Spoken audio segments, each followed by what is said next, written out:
Bom dia, prazer e honra estar aqui com meus dois grandes amigos, né? Marcos Pita, Aloysio Galiano, aqui em Fortaleza. No início, a jornada da bucomaxilofacial do Hospital Geral de Fortaleza. E eu tive a oportunidade de recebê-los, né? Dois grandes mestres aqui que me ajudaram muito, né? Com cada um com sua história. Fiz questão de registrar aqui hoje para a gente deixar gravado e poder contar um pouquinho da cirurgia bucomaxilo, da vida da gente, né? Do que tem em comum, que acho que nos liga, que é a nossa história lá em Dallas. Cada um de nós, né, conseguiu beber ali da fonte lá do nosso grande mestre, professor Larry Wolford. E eu acho que isso influenciou fortemente toda a metodologia, a filosofia do Wolford, a cirurgia bucomaxilofacial no Brasil. Então, não podia, né, deixar isso passar. E eu acho que o Pita, realmente, Pita, quero registrar, você foi o cara que abriu os caminhos para a gente, né, tua história lá, teu carisma, tu é um cara muito carismático, né, e deixou realmente isso aí, ficou fácil para mim, né, ficou fácil para o Aloysio, ficou fácil para todos os brasileiros. Passaram lá em Dallas, o Wolford chamava de máfia, Brazilian Máfia, né? E o Pita era o grande, poderoso chefão, né? Segundo ele, o The Godfather, né? Que ele chamava. Então, assim, e eu não conhecia o Pita, né? Fui talvez um dos únicos que consegui entrar sem passar diretamente pelo Pita. Por isso que está aqui o Aloysio. Eu acho que o Aloysio teve uma grande influência lá, né, em me ajudar, em fazer eu acreditar que para mim era um sonho, né? Ficar ali com o professor Larry era um sonho. Então, e todo mundo falava, você é o Pita que está te mandando? E eu, não, esse cara deve ser muito bom, cara, sabe assim?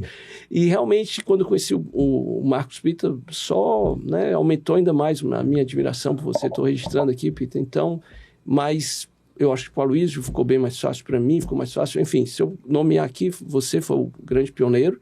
E depois veio o Rogério Zambonato, passou o Pushka Mera, o Carlos Morales, né? Dois ali no meio. Depois voltou realmente uma sequência. Uma legião de brasileiros. De brasileiros, né? Que veio aí o Weber, 2 anos, veio o João, veio o Aloysio. E Otávio, eu entrei nisso aí, meio estava em Dallas, quando eu conheci, através do professor Peter Bucheng, né, da ortodontia, né? O professor Peter Bucheng teve aqui 2 anos atrás, a gente contou um pouco dessa história de novo, e eu conheci, através dele, o João, que foi o cara que me ajudou muito, muito. E o João começou a falar do Aloysio, né, que a gente tinha mais ou menos a mesma idade, e que quando o Aloysio chegasse, a gente ia se divertir. E foi muito legal, né? Foi bom demais. Foi muito legal. E depois veio o Daniel...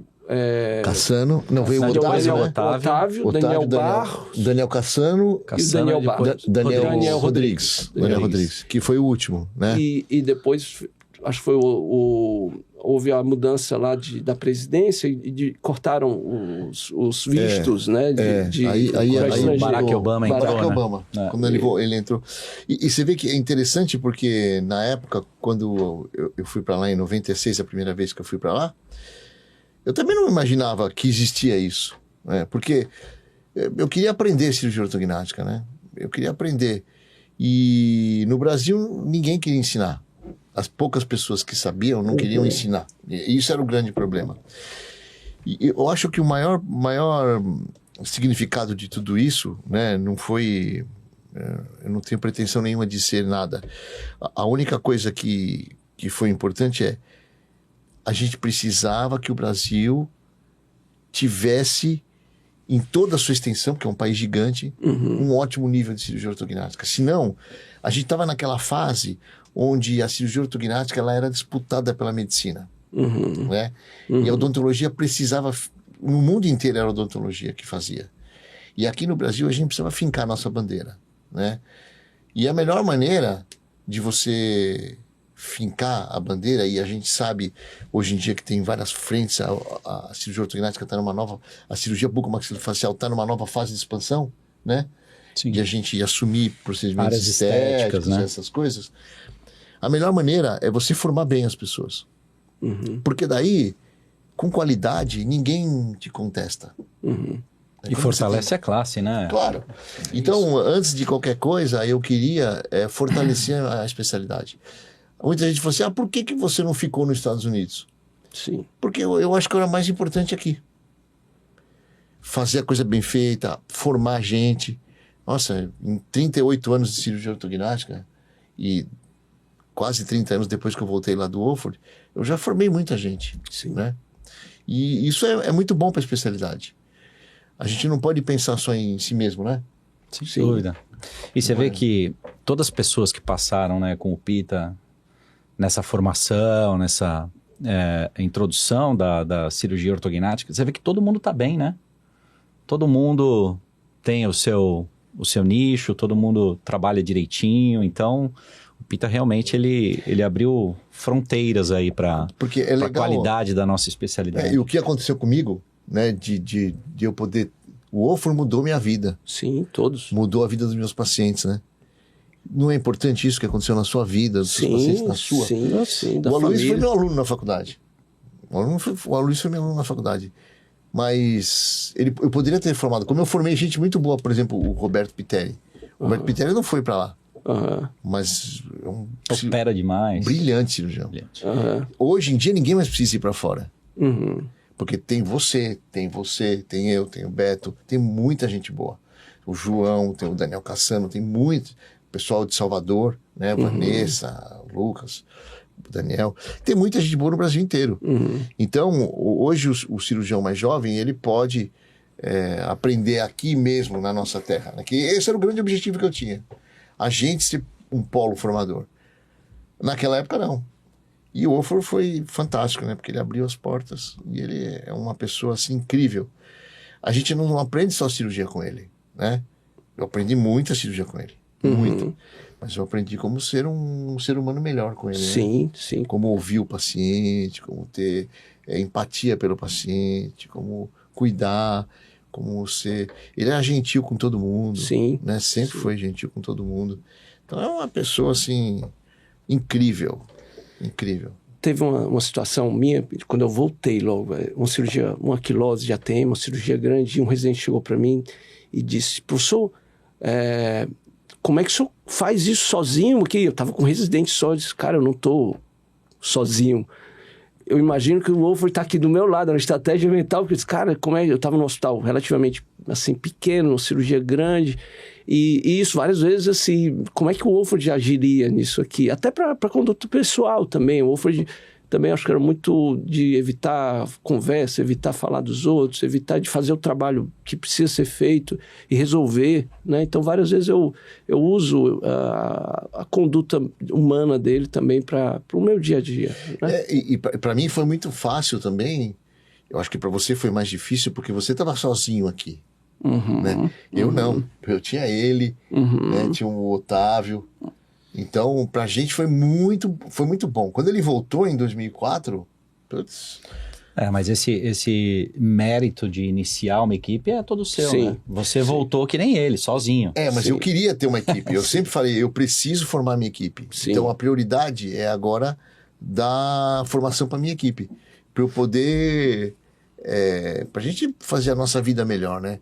E eu realmente eu fui abençoado no seguinte fato, porque às vezes você tem o ouro, que é poder oferecer a ida para os Estados Unidos, né? Para uma pessoa que quer aprender, e esse ouro é dado ou jogado, uma semente. E não germina, né? Não germina. Entendi. Né? E o Aloysio, assim, não podia ter sido uma pessoa melhor, né? Sim, Eu não consigo pensar numa pessoa melhor. Sim.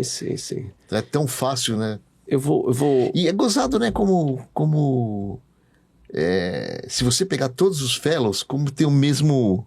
Isso. Sintonia, a mesma vibe, né? É muito legal. Quando a gente se encontra, é realmente uma família. Sim, né? sim. É impressionante, né? E o fato de a gente estar lá um pro outro, né? Então, a gente tá lá um pro outro. Pita, se você liga pra gente, Aloysio, eu tô precisando de uma ajuda, né? Prontamente. Massa. É um prazer, né? É que nem um irmão que tá aqui e a gente fala, vamos lá ver o nosso irmão, vamos lá ver o João, vamos ver... É muito legal, né? Legal. Essa experiência de quem passou por um ano, né, no fellowship... E não é fácil, né? Então, todos nós sabemos a dificuldade que é, né? As pessoas não sabem como é o dia a dia, a dificuldade disso tudo. E eu acho que, como todos nós passamos, então fica uma coisa, né, assim, de um grupo mesmo, né? Há uma imagem que eu vejo muito de que, tipo assim, existe o nome Dallas Boys e tal, como se fosse Dallas só aquela... realmente um momento lá que foi tudo fácil, que foi... E, na verdade, cada um sabe o que comeu de capim, assim, de dificuldade para estar lá. E o ano foi fantástico, mas foram de desafios que, quando a gente olha, nossa, o que eu cresci, o que eu aprendi aqui ao longo desse ano. Porque naquela época, a gente estava falando isso agora, naquela época, em 96, no seu caso, no nosso caso, 10 anos depois, 2005, 2006, né? 2004, 4, né? 5, 4, né? 5, 5, 6. A gente o Wolford já fazia as técnicas de ortognática, já começando pela mandíbula, com osteotomias em degrau, próteses customizadas de ATM, e a gente não tinha tido praticamente nenhum contato com a parte de customização ainda aqui no Brasil, que até hoje ainda é de vanguarda, ainda é uma coisa avançada, e chega lá, claro que as técnicas avançaram, né, de customização, de apneia do sono. No Brasil até hoje ainda se trata apneia do sono com CPAP, sem ser cirúrgico, implantes customizados que o Wolford usava já naquela época. A gente não tinha isso aqui. Então, de uma hora para outra, você cai naquilo ali. Foi um choque, porque você vê, quando eu cheguei em 98, eu já tinha feito lá prótese de ATM customizada, em 98, né? E a primeira prótese customizada aqui no Brasil, a gente veio fazer em 2008. Exatamente, Lembra? 10 anos depois. Da Anvisa, né? O registro da Anvisa. Exatamente, né? Foi uma dificuldade trazer o HTR para cá, mas a gente usou bastante HTR. Bastante. Que era o implante customizado de mento, a gente usou bastante. Sim. Aqui. Então, a apneia do sono, por exemplo, em 96 a gente tinha reunião num grupo de apneia do sono lá da Baylor, né? E começou aqueles avanços bimaxilares, e o Wolford sempre falava... rotação anti-horária. Eu quero provar que a rotação anti-horária vai beneficiar muito mais do que o avanço reto. Isso é uma baita verdade, né? Isso é uma baita verdade que a gente sabe hoje em dia. Impressionante como a cabeça dele é 20 anos à frente. Né? Ele sempre foi muito visionário, né? Sim. Tanto patologia articular, né? Olha a visão que ele tem. Criou a técnica de reposicionamento de disco. Âncoras. Com âncoras, entendeu? Condilectomias. Classificação das hiperplasias condilares, que eu acho que hoje é mais completa, das assimetrias, né? Então, realmente, assim, na ortognática, ninguém tinha ainda a noção de que as ATMs eram a fundação, que é um grande lema dele, né? Então, e tinha recidiva de ortognática, tanto de assimetria como hiperplasias condilares, né? Tipo 1, que para frente. E ele já via isso aqui. Não adianta a gente operar só a ortognática. Até hoje, ainda existem então, filosofias que não consideram ATM. Você vê, em 92 ele publicou o primeiro artigo da âncora, né? Do uso da Mytec, falando da importância da articulação. 92. Hoje, a ortodontia está focando que a coisa mais importante é a ATM. Hoje, 33 anos depois, o foco, não, porque tem que, antes de começar um tratamento ortodôntico, tem que ter tomografia, tem que fazer avaliação tridimensional, ressonância, tem que ver posição de disco e tal. Então, eu me sinto muito abençoado, acho que nós, né, de ter, na vida, assim, ter conseguido beber ali da fonte. Eu tive a oportunidade, assim, já usando um gancho teu que você falou da benção, de conviver tanto com... Eu fiquei o primeiro ano lá, e por isso que eu acho que com o William Bell também, e para mim caiu uma ficha grande, porque o Bell era falecido Bell, para historiar aqui, ele realmente foi um dos grandes pais da cirurgia ortognática, né? Fez os estudos de vascularização. Antes do Bell, ninguém fazia parte de osteotomias maxilares e tudo. E a gente tinha uns livros do Bell que eram umas bíblias zonas, né? E eu consegui ir para ele, uma história grande, mas resumindo, eu morei na casa do Bell lá, né? Fiquei lá 5, 6 meses, morei no quarto do Brian Bell, do Richard Brian Bell. Então, só que a maior, para mim, ensinamento foi um dia que sexta-feira, tipo 11 horas da noite, o Bell tava lá escrevendo e pedindo, fazendo slide. Eu disse, cara, esses caras são quem são? Porque não é de graça. Eles vivem para o trabalho, né? Eles vivem isso aqui, eles bebem isso aqui no dia a dia. Então, realmente... E no segundo ano, eu tive com o Wolford, que era uma outra filosofia, não é tão científica, mas muito do clínico, atendimento, né? Clínico, né? Muito mais focado no atendimento ao paciente. E eu vi também o Wolford de quantas sextas-feiras até 9 horas da noite, fazendo papel, e no outro dia, amanhã, 6h30, sábado, 6h30 da gente sai de lá, 9, 10 horas da noite no sábado, domingo, um pouco mais tarde, ele vai fazer uma cara assim, de que não, vamos amanhã acordar mais tarde, eu disse, deve ser umas 9 da manhã, não, era 7h30 da manhã, não era lá no hospital, mas todos, assim, então realmente uma vida, não que isso seja só isso, o cara tem um dom também, mas além de tudo, eu acho que a dedicação... Muito trabalho, né? Muito trabalho. Não é... Então, assim, é um grande exemplo. Para mim, acho que não é só o exemplo do cirurgião. É o exemplo... Se você quer chegar... Você tem que se dedicar, você tem que trabalhar. Eu acho... Você tem que dar o seu melhor. Acho que para o paciente... E a gente vê... O Wolford, acho que passa muito isso, né? De você estar bem. De você poder prover o seu melhor para o paciente. Eu acho que isso é uma coisa que... Você fala nisso também, né? Que a gente...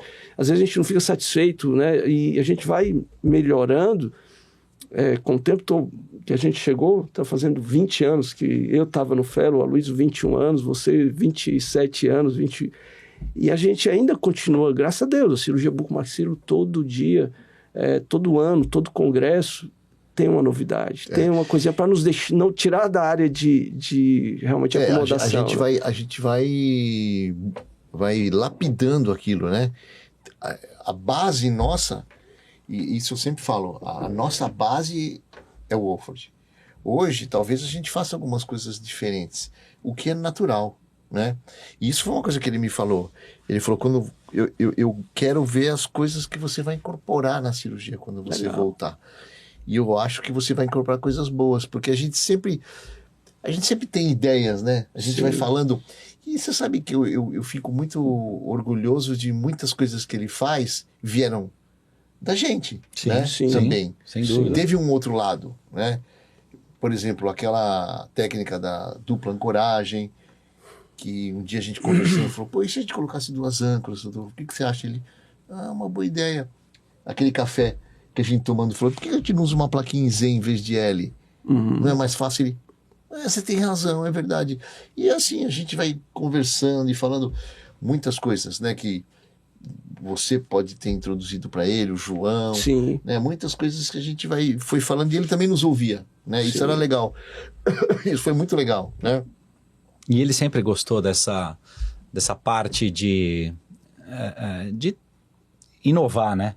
Eu me lembro que na época, quando eu estava lá, eu tinha feito curso de óxido nitroso, né? E eu não me conformava com aquela máscara do óxido nitroso para poder atuar no consultório e tudo. E a gente ficou durante meses tentando desenvolver uma máscara intranasal que fosse, né, como se fosse uma mini cânula que ficasse dentro, vedado, para o paciente poder, né, sentir o efeito e não atrapalhar o cirurgião. Sim.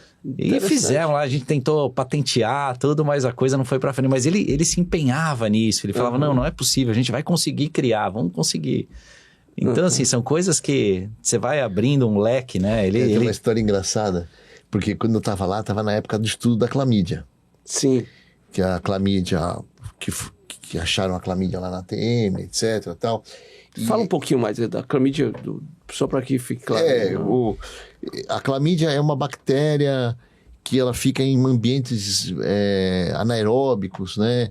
E foi encontrado micoplasma e clamídia na zona retrodiscal, né, da TM. Então, foi feito um estudo grande lá, porque ela causa uma inflamação silenciosa, crônica, muitos casos de infarto são devido à colonização de clamídia nos ateromas, enfim. E a relação com as fezes de pássaros, né? Porque tem 3 tipos de clamídia, a psittace, a trachomatis e a pneumonia, né? E na época ele estava muito empenhado no negócio dos pássaros, né? Uhum. E um dia eu estava chegando na faculdade, cara, e eu não tinha condição de parar o meu carro num estacionamento coberto, onde eu morava, lá no Village. Que todos nós moramos no mesmo lugar lá no Village, né? Condomínio. E eu parava, e eu achei estranho, porque a gente chegava muito tarde em casa, né? A gente chegava 10 horas da noite, 11 horas da noite. E quando eu chegava, as vagas descobertas já estavam todas pegas. Só tinha uma vaga embaixo de uma árvore. Eu falava, por que será que essa vaga... É até um lugar bom, né? Falei, que legal, eu parava lá. Meu amigo, no dia seguinte, quando eu acordei, cara, os passarinhos defecavam lá no meu carro, cara, tava cheio, cara. Eu chego no hospital, cara, com aquele, ele falou, Marcos, cuidado, pegar a clamídia. Meu carro tem ele. Você precisa lavar esse carro? Eu falei, eu preciso, mas não tenho tempo, cara. Apertar a mão dele. E a gente fazendo estudo de clamídia, de fezes de pássaro, meu carro, no coberto. Eu falei, doutor, aqui meu carro você pode usar como estudo. Meu, terrível, cara. Não dá nem pra ver a cor do carro, cara. Era um perrengue, né, cara? Teve muita história engraçada ali. Teve uma história, eu tava conversando agora, falar o nome, o professor, ele atendeu o Steve Wonder, que a esposa do Steve Wonder, na verdade, isso, né? E como explicar para ele como que era a cirurgia ortognática, né? Então, cara, tudo na mão, né? E a época cirurgia de modelo, imagina se fosse virtual, eu não ia ter como ver. Então ele não entendeu, né? Pegando, a gente tava, nossa, o Steve Wonder tá aí, tá, teve todo aquele, que é um artista. E outra engraçada, acho que foi o João e você, e eu tava sob o Bel. Essa história é engraçada, não sei se tu lembra de tudo. Chegou um russo lá, eu não vou falar os detalhes, mas, enfim, tinha um nervo que passava, ele ia fazer a sagital e o nervo passava no meio do terceiro molar. E o russo consultou com outro cirurgião na Califórnia, todo mundo sabe quem é, e falou da parestesia e tudo, e era uma possibilidade, obviamente, em todos os casos, e não ficou com receio, pegou um avião, falaram, o outro cirurgião nos Estados Unidos é o professor Larry Wolford. Aí ele chegou lá, e o nervo realmente passava no meio da raiz do terceiro molar e seria desafiante. E o João falou, professor, eu acho que ele é da máfia russa. E tinha tido um acidente no México com um cara desse que fez cirurgia plástica, teve um acidente, e o cara foi lá e matou toda a equipe, anestesia e tudo. E o João, eu acho que você também ficou dizendo, olha, professor, se der parestesia, a gente vai morrer todo mundo. E ele olhava assim, você acha mesmo que ele é da máfia russa? E o cara falava com ele alto, eu estava lá no pós-operatório acompanhando, eu não fui assistir a cirurgia, e eu me lembro que quando terminou a cirurgia, a primeira coisa que o cara acordou, eu acho que eu estava de visiting lá, ele pegou no mento para ver se estava, e perguntou, e aí? Ele disse, não, ok. E aí, depois da cirurgia, professor, graças a Deus a gente não vai morrer. E ele acreditando, né, dessa história. Eu tenho uma história interessante. Quando eu estava lá, ligou o presidente do Egito para ele. Falou, tá vindo um ministro meu aí que teve um acidente aqui, foi operado, tá com uma assimetria, tá ruim, e tá indo aí para você. Foi indicado, veio a dentista, que era uma ortodontista, tinha feito um curso com o Wolford, e veio o ministro lá. Então o cara veio com uma comitiva, ficou no melhor quarto lá, no 16 do Roberts, né? Que era o andar que eles ficavam, era uma suíte presidencial lá, ele ficou lá. Bom, Dr. Honey chamava o cara.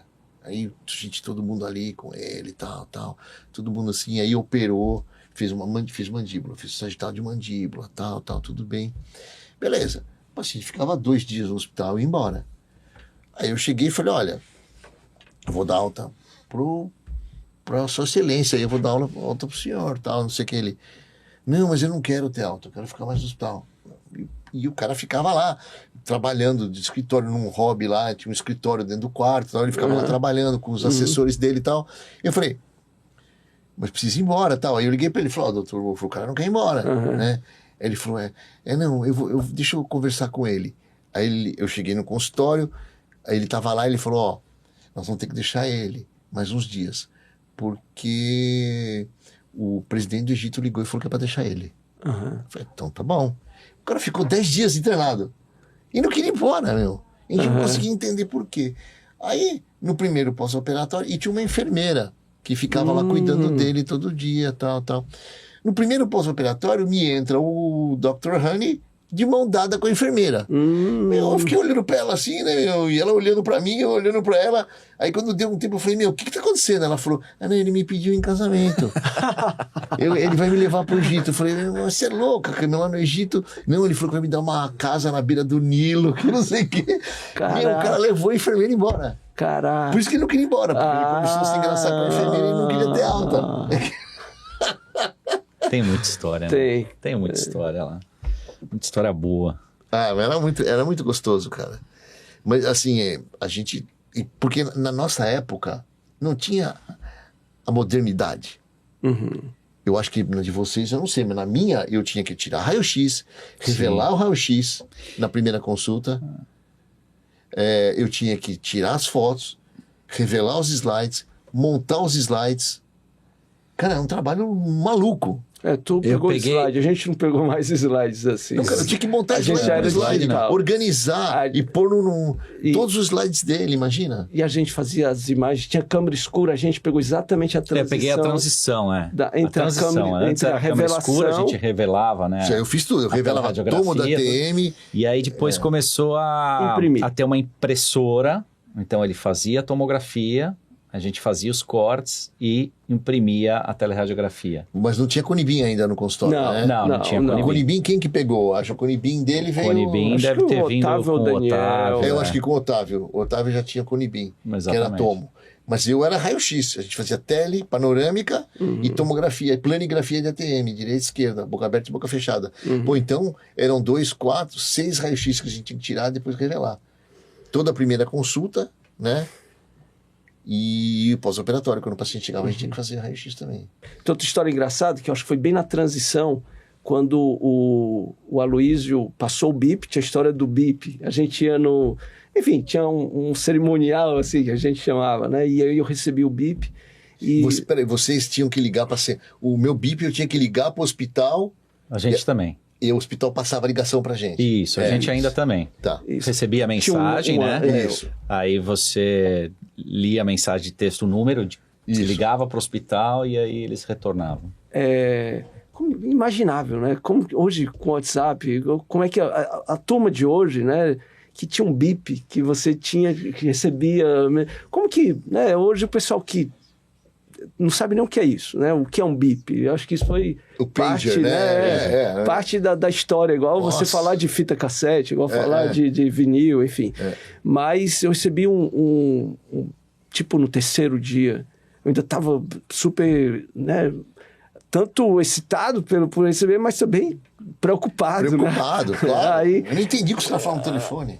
E a gente eu já tinha morado 1 ano, eu me considerava até bem, falando inglês, tudo, mas o inglês técnico é diferente. Total. Daí, o que aconteceu? Ainda mais texano, né?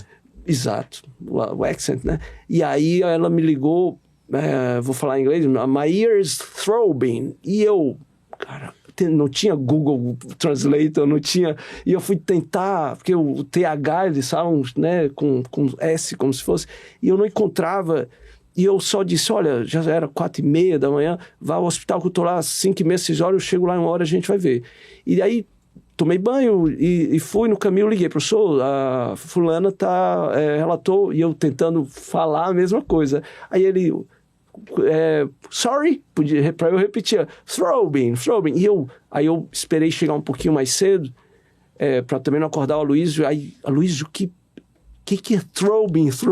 O que é... Aí, porque é difícil explicar o que é latejar em inglês, ele me explicando o que é. E ele explicou, throbbing é isso, né? Devia ter dito, é pulsátil. E eu, Não entendi ainda o que era. Aí, mais tarde, Aloysio, o que é throbbing? Aí o Aloysio disse, cara, é latejar. Eu disse, nossa, faz sentido agora tudo que ela estava me dizendo. E ela irritada, porque eu não estava entendendo e tudo. Mas aí deu certo, né? Graças a Deus, foi visto pelo otorrino, tomou a medicação e tudo. Mas são perrengues que a gente só sabe quem tá lá, cara. Não, uma vez eu tava dormindo, 3 horas da manhã, tocou o bip para ligar pro serviço de emergência da Baylor. Aí eu liguei, né? Ela falou, olha, a polícia de Arlington quer falar com você. Eu falei, o que eu fiz? Polícia de Arlington? Eu vou colocar na ligação. Ela colocou na ligação, o cara, oi, tudo bem? Que é o detetive tal da polícia de Arlington. Não, tudo bem. Não, a paciente de vocês, que vocês operaram, faleceu. Eu falei, mas quem? E naquela época, eu estava levantando as informações dos pacientes para publicar no Serviço Nacional de Saúde os 10 anos da Tecmédica, que era hoje a TMJ Concepts. NIH, né? National Institute. A gente publicou lá, um estudo de 10 anos. E aí, ou 5 anos, uma coisa assim, 5 ou 10 anos. Eu conhecia todos os pacientes de cor que tinham feito prótese, porque eu levantava os charts lá e ia vendo todo e tal, e chamava os pacientes para entrevistar e tal. Quando ele falou o nome da mulher, eu falei, pô, essa mulher não foi operada recentemente, essa mulher foi operada faz 5, 6 anos. Eu falei, não, a gente operou essa mulher faz muito tempo. Ele falou, não, ela morreu de causas naturais. Eu quero saber, foi encontrada morta na casa dela, não teve cirurgia recente. Eu quero saber se você pode dar atestado de óbito. Eu falei, não, nós somos dentistas, a gente pode fazer atestado de óbito. Eu falei, então eu vou levar pro morgue, pro necrotério de Arlington. Eu falei, tá legal. Tudo bem, tchau. Peguei o telefone e liguei pra ele. Ó, Dr. Wolfers, a paciente tal faleceu, não sei o que, natural. O detetive perguntou se eu podia fazer o atestado de óbito. Eu falei que não. Fiz certo? Ele, não, Marcos, você fez tudo certo. Tá bom, tranquilo, obrigado, tchau, boa noite. Deu 10 minutos, liguei ele, Marcos, tô aqui pensando, acho que eu vou ligar pra paciente pra ver se a gente consegue ir lá olhar como é que tá a prótese.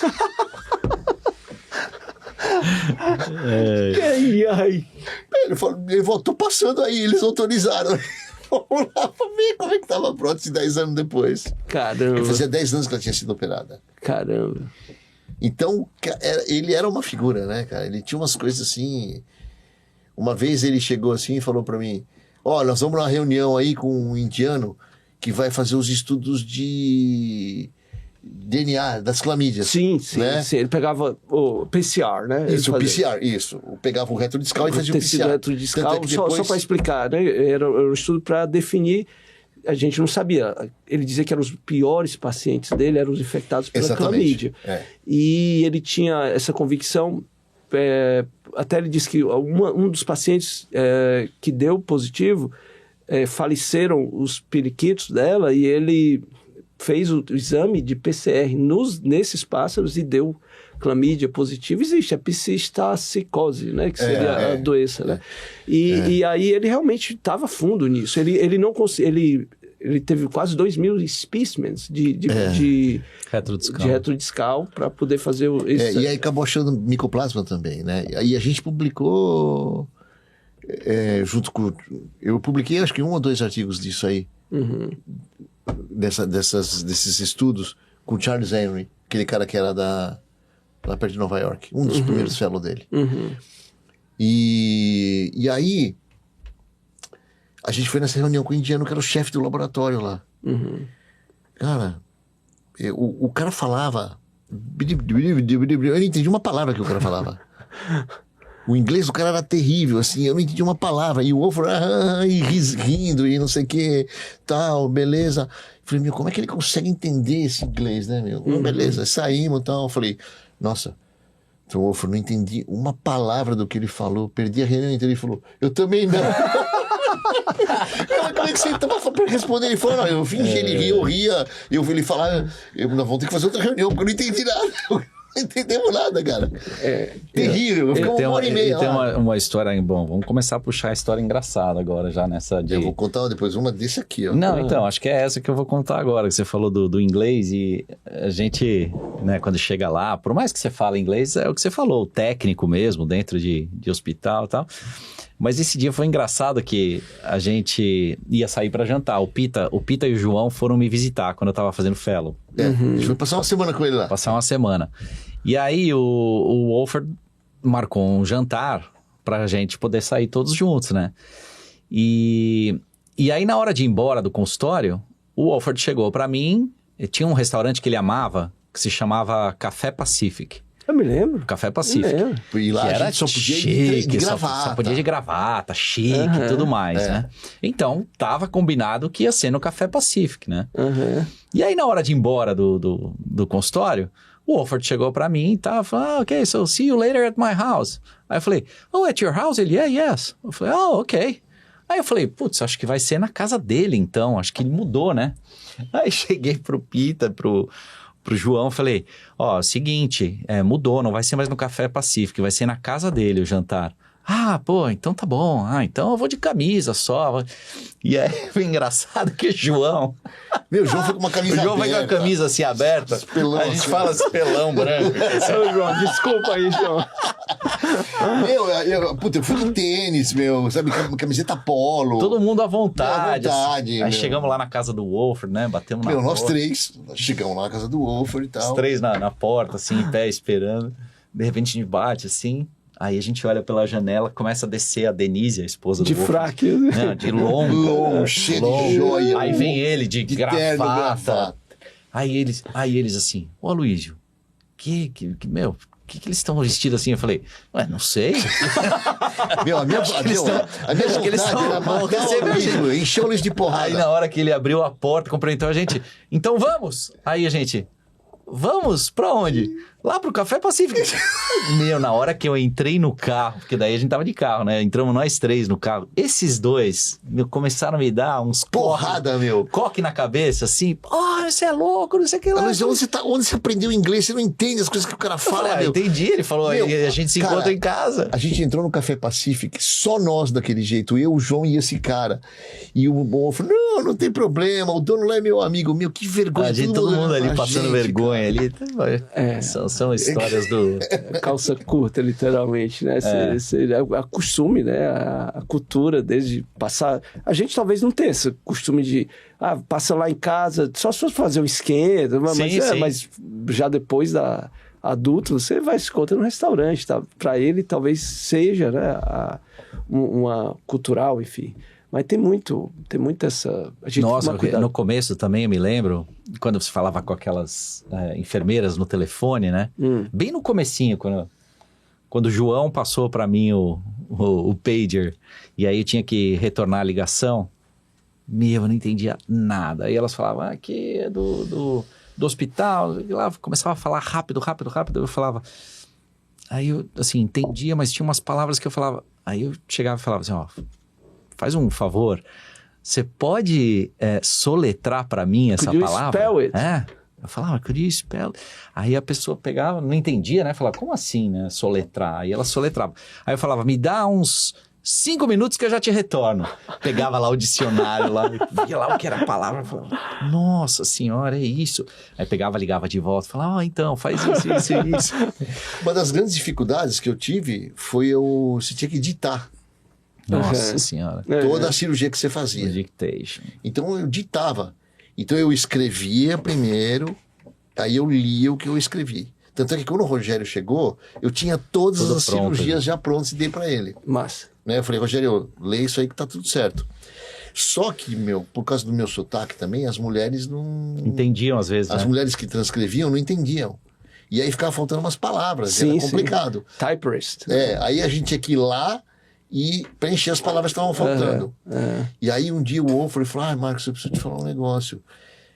Porque, eu falava tudo, eu lendo, correndo, né, Porque eu queria terminar logo embora. Porque, você tá cansado, 5, 6 horas de cirurgia, ainda ficar umas 2 horas falando, né? 5, 6 horas não, às vezes tinha cirurgias de 10, 12 horas. A gente ficava morto, né, cara? Claro, e tinha que sair correndo pro consultório, porque teve uma cirurgia de 10 horas, nós temos um paciente no consultório. Eu falava, não acredito, a gente tinha que ir pro consultório. Então, isso, hoje, só para fazer a janela, eu fico, e ele tinha já 60 e tantos anos, né? E eu fico assim, tô fazendo 50, eu fico...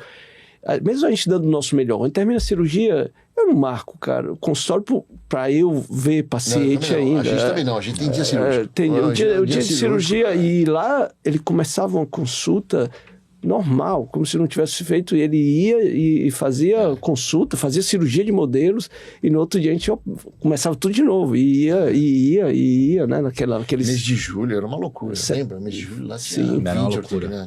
Mas continua aí. Então, e aí ele falava, Marcos, será que você pode falar um pouco mais devagar? Elas não estão entendendo o que você está falando, me desculpa falar isso, sabe?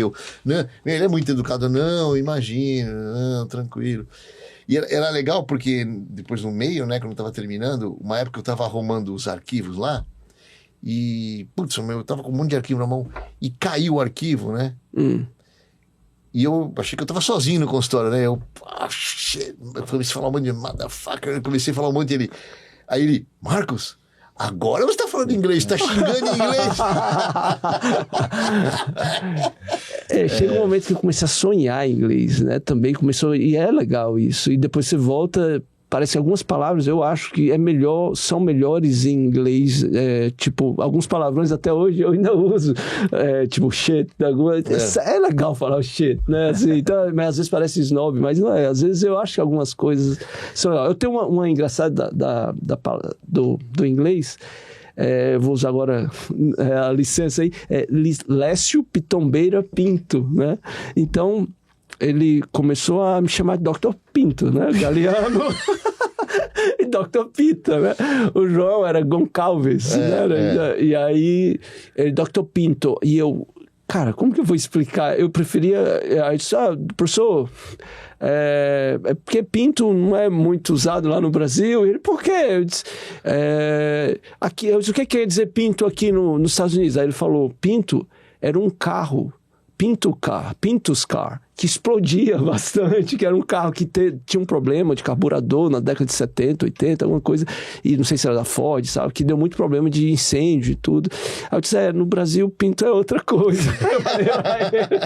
Aí eu falei pra ele o que era, aí ele, e o outro nome? Eu falei, Pitombeira. Aí ele, could you spell it? Aí eu, PI, tava falando, né? Aí ele, Pitombeira. Não, vamos continuar no Pinto mesmo. Eu vou continuar do que eu te chamar no Pintombeira. Tudo bem, então. Foi ele ria, né? Dr. Pinto, aí eu sei, tranquilo, professor, tranquilo. Foi um momento legal. E aí, quando a gente voltou, né, aí começamos a tocar nossa vida aqui, né? E o começo, para mim, eu sofri muito nos Cobrax, né? Porque o pessoal me chamava para dar aula de começar pela mandíbula e ATM ortognática, e ninguém fazia. Hoje é super normal. Sim. Todo mundo faz isso. Sim. Mas na época, altas discussões aí. Por isso que eu fiquei com fama de brigão. Ele é brigão. Só por isso? Não é isso. Eu tinha que me defender. Né? Sim, sem dúvida. Hoje tá tranquilo. É que, assim, quem conviveu, quem fez, né, o fellowship, teve a oportunidade de ver que as coisas funcionavam, né? Claro, você viu os pacientes lá de 5, 10, 15 anos depois, né? E como tudo funciona assim, né? Quando você faz uma técnica que funciona na sua mão, você defende aquilo, porque você fala, funciona? A gente via que os pacientes melhoravam respiratoriamente. Incrível, a rotação anti-horária é o que melhorava os pacientes respiratoriamente. Né? Que as ATMs eram estáveis a longo prazo. E é reproduzível a técnica Exatamente. dele, né? Acho que não essa é uma que é a técnica grande que vantagem. funciona só para ele. Porque, por exemplo, a técnica do Young de artroscopia é excelente. Tem resultados enormes, mas é pouco reproduzível. Só na mão do Young, né? O Young é um cara que funciona muito bem na mão dele. Você não vê nenhuma outra série no mundo publicada, né? E se você for ver aqui no Brasil hoje, né? Se já for ver na nossa job agora a gente vai mostrar os casos de longo prazo, né? Inclusive o Aloysio que vai dar esse tópico, e eu sei que ele tem casos de longo prazo também, mas eu também tenho um monte de casos aí que tá aí que se quiser a gente pode mostrar, mesmo porque todos os casos a gente opera junto, né? Que isso pra mim é uma benção, cara. Sim. Como é gostoso a gente operar junto. Né? Quero falar disso. Isso é... Cara, que... Mas uma das coisas que me chamou a atenção do Wolford, eu vinha contar um pouco da história, agora só que eu fiz a residência no Centrinho, depois fiz mestrado, doutorado, e cirurgia de ATM era um negócio assim, só tinha um cara que fazia, e eram uns retalhos o Alcaiá, Sim, esses né, o M. gigantescas. Coronal e tudo. E então, para mim, cirurgia de ATM era uma coisa que eu não tinha pretensão de fazer. Era um negócio, era uma quilose, era o último estágio degenerativo, aí você mexe na ATM, e acho que até hoje ainda tem muita gente que ainda quer ignorar os resultados, considerando que os riscos. E quando a gente chega lá, a incisão do Wolford, a endaural modificada, toda por dentro da cartilagem aural, que você não vê cicatriz. Vários pacientes... Hoje eu estava falando ao Pita ontem, quando eu voltei dos Estados Unidos, assim, já tinha gente que fazia cirurgia ortognática aqui em Fortaleza, mas a ATM ainda hoje, até hoje, ainda é um campo que pouca gente faz, né? Então, realmente foi o meu... Bem feitos são poucos. Exato. E aqui no Hospital Geral, no consultório, enfim, eu sou responsável pela parte de ATM. E, enfim, tem um fellowship de ATM, tem um cara que fica um ano comigo lá, e é muito legal também. Aí eu acho que a gente começa a formar um grupo. Então, assim, realmente é bem interessante, muito, muito bom. Montei a aula de acesso endaural, de conseguir explicar, porque a gente vai aprendendo lá com o Wolford, vendo ele fazer. Ele faz um lado e ele vai te orientando, mas não tinha uma aula de passo a passo. Eu tentei dividir 10 passos do acesso endaural para poder formar o residente, o fellow. Torna a cicatriz praticamente invisível, pequena, desse tamanhozinho. Vários pacientes me perguntam, doutor, as pessoas me perguntam se eu operei mesmo, né? Então, eu acho que, para esses casos, que o principal desafio da cirurgia de ATM é a escolha da indicação, para tudo, para todos, enfim, para a urologia, para a ortopedia, para as outras áreas, a gente tem que ter a indicação, mas na ATM, sem dúvida, os casos degenerativos severos, as anquiloses, pacientes portadores de doenças autoimunes, esses casos, cirurgia ATM tem que ser feita. Não adianta ficar ali procrastinando, demorando, o cara tentando. Eu acho que ali é um grande benefício, né? A gente tem as próteses de ATM, a gente tem hoje como reabilitar esse paciente de uma forma muito previsível, né? Eu acho que, sim, as discopexias, para aqueles casos dos pacientes também que não é muscular, não é o eixo muscular, o cara tem realmente limitação funcional. Uma limitação funcional e articular, não é pelo bruxismo. Eu acho que a cirurgia de ATM tem um grande benefício, né? Os pacientes portadores de luxação, incrível, como eu tenho pacientes aqui que vêm de outros estados, Pita e Aloysio, de luxação recidivante de ATM, sabe? Assim, que os caras estão... Eu luxa todo dia, eu não posso bocejar. A gente de fora do país, lembra? Sim, sim. Aquela menina do Peru, uma menina do Chile, que a gente operou de fora do país. E a única técnica que tinha, na verdade é o padrão ouro, não tem problema em dizer isso, mas eu acho que é a eminectomia, né, de fazer eminectomia. E eu acho que as âncoras, pelo menos eu tenho zero recidiva. Eu tenho pacientes aí de 15 anos operado e que estavam luxados há um ano, o cara luxado há um ano. E isso foi muito legal, porque quando a gente estava fazendo o MyTech, me veio a ideia na hora. Eu falei para ele, por que quando nos casos de luxação a gente não põe 2 âncoras e faz a mesma coisa que a gente faz no ligamento retrodiscal, um ligamento artificial? Aí ele falou... Eu não sabia disso. Quer dizer que partiu de você a técnica da... Tanto é que eu publiquei com ele. Sim, tem um artigo, né? Foi numa cirurgia, eu falei com ele, aí ele falou, Marcos, o que você quer dizer? Eu desenhei para ele. Falei, colocarem uma âncora aqui e outra âncora aqui. Sim, eu tenho esse artigo. Né? Eu publiquei no JOMS, ano retrasado com ele. Uma revisão dos casos dele de luxação. Durante a pandemia a gente escreveu esse artigo. Aí ele pegou e falou, vamos ver, quando vier um caso vamos tentar fazer. Aí apareceram os casos, a gente começou a fazer. Legal. E aí foi legal.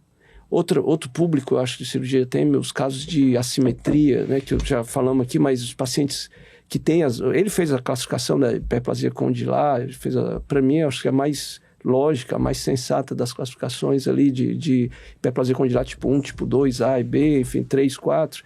E realmente esses pacientes, eu acho que a cirurgia ATM e a cirurgia ortognática junto é o que a gente vai fazer sábado, né, nessa paciente. Só a cirurgia da ATM é bom, mas esses pacientes têm sequela do tumor, né, geralmente do osteoma, condroma, que precisa da cirurgia ortognática para corrigir. E você sabe que a gente tem paciente juntos, né? Nós temos uma paciente em particular que a gente operou 23 anos depois, a gente viu, né? É. A Dolly, ela trouxe o filho para operar os sisos, uma paciente da Bolívia, que consultou o Wolford e acabou vindo operar no Brasil. O Wolford falou, olha, aqui... ela falou, eu não tenho condição por causa de motivos financeiros. Ele falou, então vai lá no Brasil e tal. E aí a gente operou lá aqui no Brasil, né? Lá em São Paulo. E ela veio depois de 23 anos. Sensacional, né? Os resultados... Estável, subestável. O legal é isso, acompanhar a longo prazo, né? Eu falo, a gente vê que está funcionando, Pronto. né? Você vai mudar, né? Então, outro, assim, público de DTM realmente é um público que, assim, a cirurgia tem que ficar claro. Eu acho que não é o nosso, assim, não entra com cirurgia de primeiro, mas eu acho que tem alguns casos que a gente pode, ali talvez 5% dos não casos, tem que é, indicação, claro. que é um eixo ali. Então, assim, realmente, eu acho que hoje na parte de cirurgia de ATM, eu vejo os benefícios, eu vejo os pacientes agradecendo, mudou minha vida, né? E de uma maneira, eu acho simples, minimamente invasiva, a gente pode dizer, né? Não tem, se você passar, às vezes, 3 portais para fazer uma artroscopia, a quantidade de acessos que você vai fazer de incisão pode ser maior e você não vê diretamente. Então, acho que o custo-benefício, o risco-benefício da cirurgia, quando bem indicado, eu acho que é muito válido a cirurgia aberta da TM. Eu acho que não ainda, usando a técnica do Wolford, né? Eu acho que é absoluto, é muito bom. É muito pouco trauma. É né? muito bom. Eu concordo com você. E assim, pegando esse gancho, né, da minimamente invasiva, que, assim, a minimamente invasiva nada mais é, tudo que é minimamente... É uma técnica, né? Minimamente invasivo mesmo é aquela que você faz 2 furinhos e acabou. Isso eu acho realmente minimamente invasivo.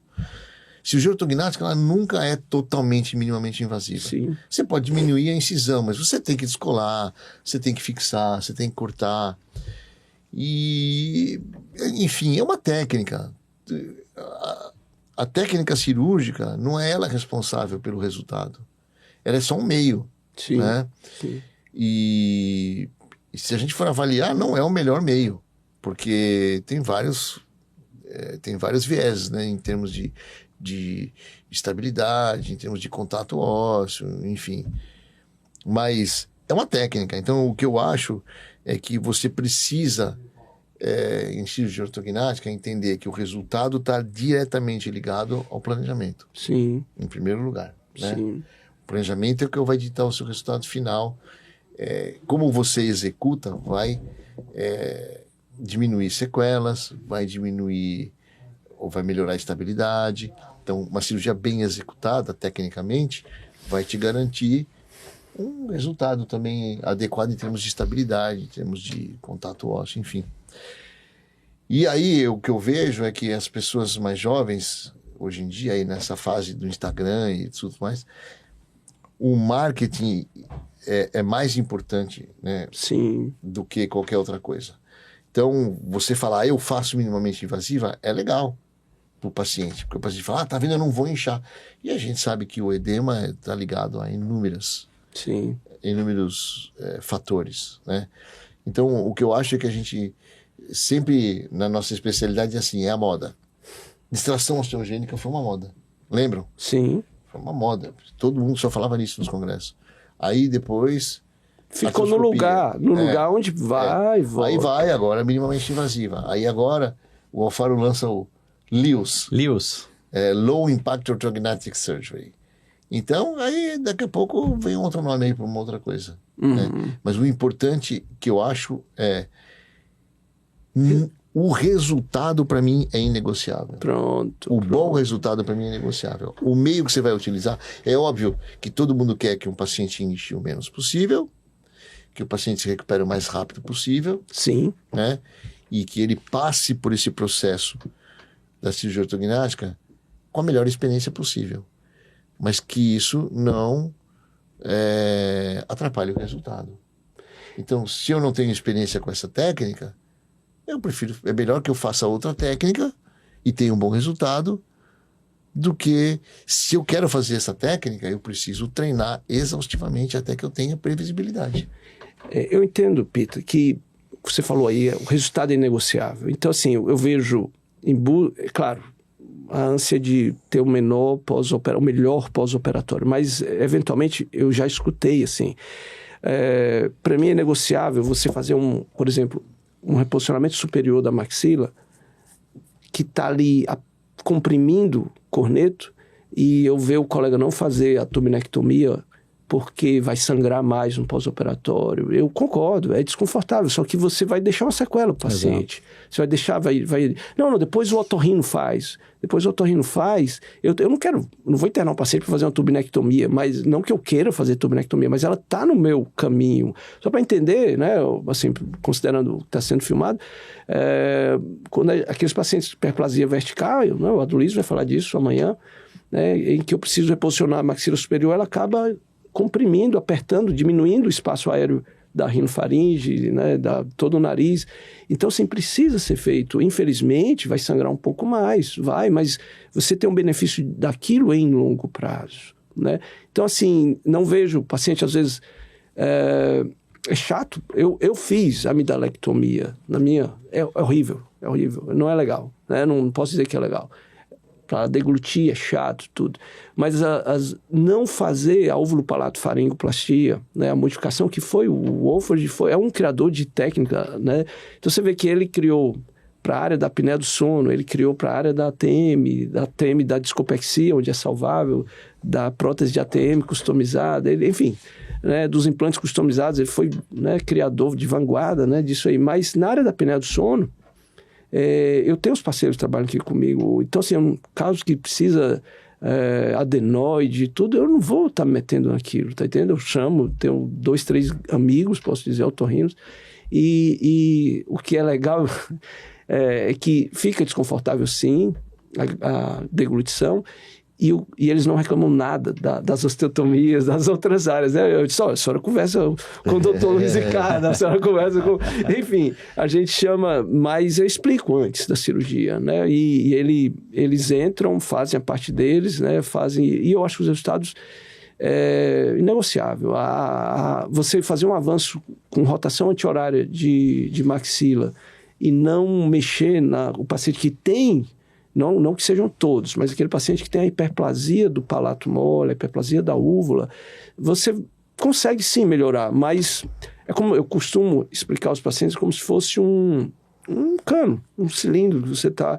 Se ele está interrompido lá na hipofaringe, ou na rinofaringe, ou na velofaringe, ele está entupido. Todo o conduto, toda a condução do ar está, de alguma maneira, obstruída. Então, é o que o Wolford fala, você precisa diagnosticar onde é a obstrução, né? Na expansão de maxila. Então, eu vejo, às vezes, ser feito, por exemplo, na otorrino, tudo com óvulo-palato-faringoplastia, e quando eu cheguei, não se via muitos avanços maxilos mandibulares. Cheguei a participar de congresso do sono, igual você falar, e escutar de um colega, né, da otorrino. Quando vocês tiverem os resultados de vocês publicados aí no Lancet, numa revista aí que eu citei os artigos da gente no Journal Oral Maxillofacial Surgery, obviamente não tem o mesmo impacto científico do que uma revista que eles tinham de polissonografia, dos estudos da pneumologia.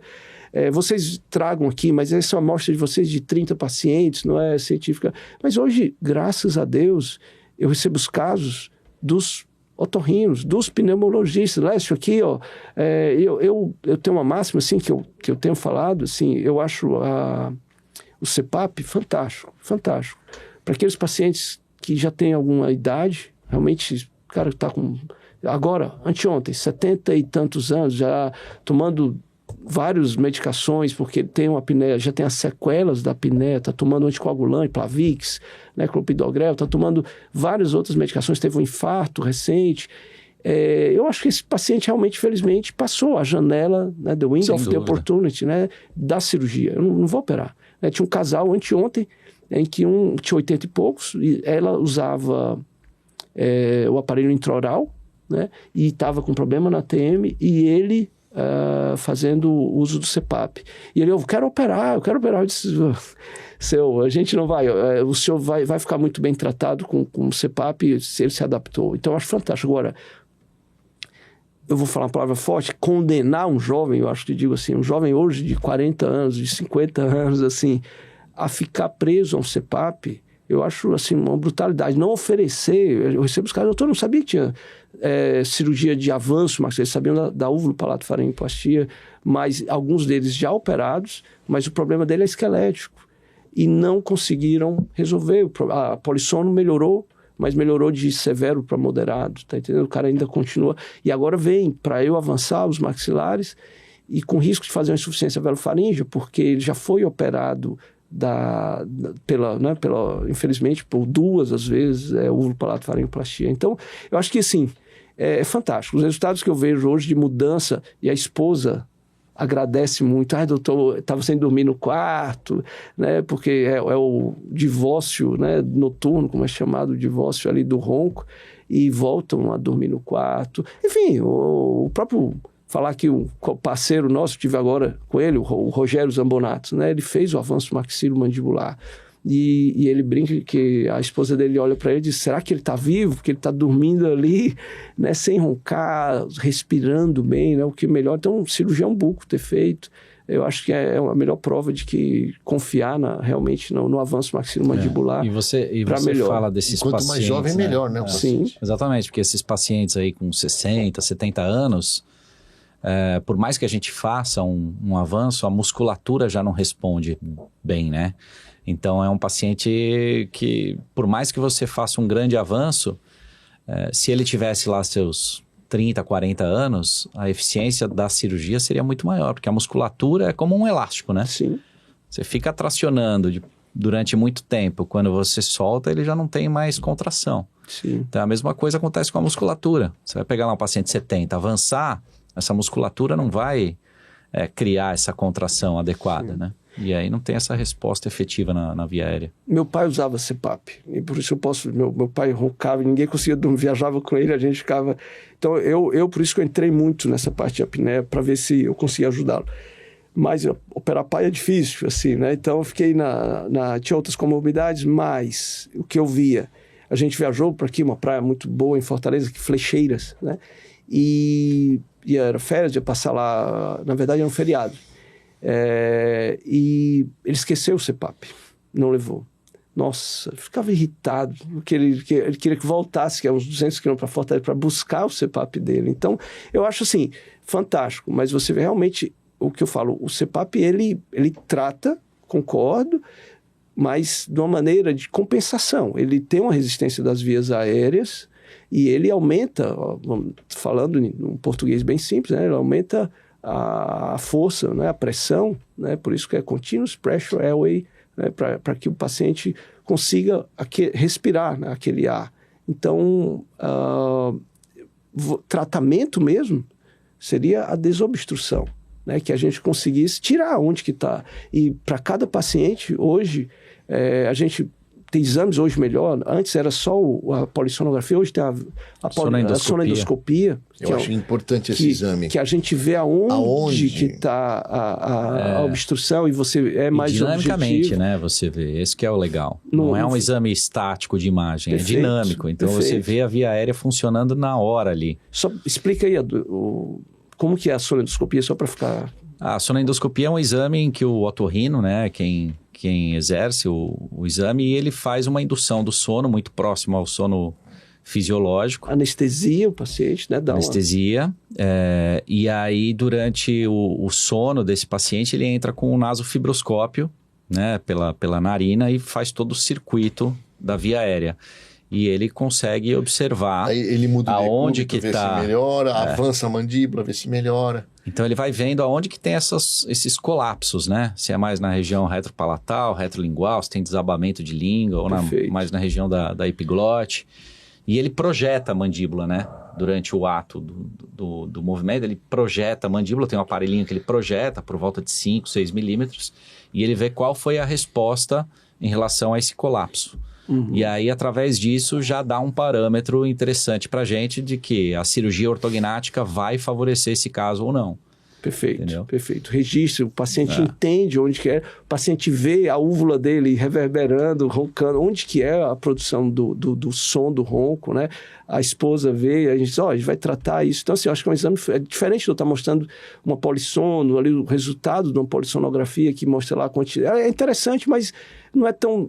né, ele não entende da mesma maneira. Você tem o problema, maneira. mas você não sabe onde é a fonte. Perfeito. Né? Pelo menos você detecta que tem o problema, né? Perfeito. Você vê, teve um paciente que eu recebi que tinha sido operado de apneia e continuava com apneia.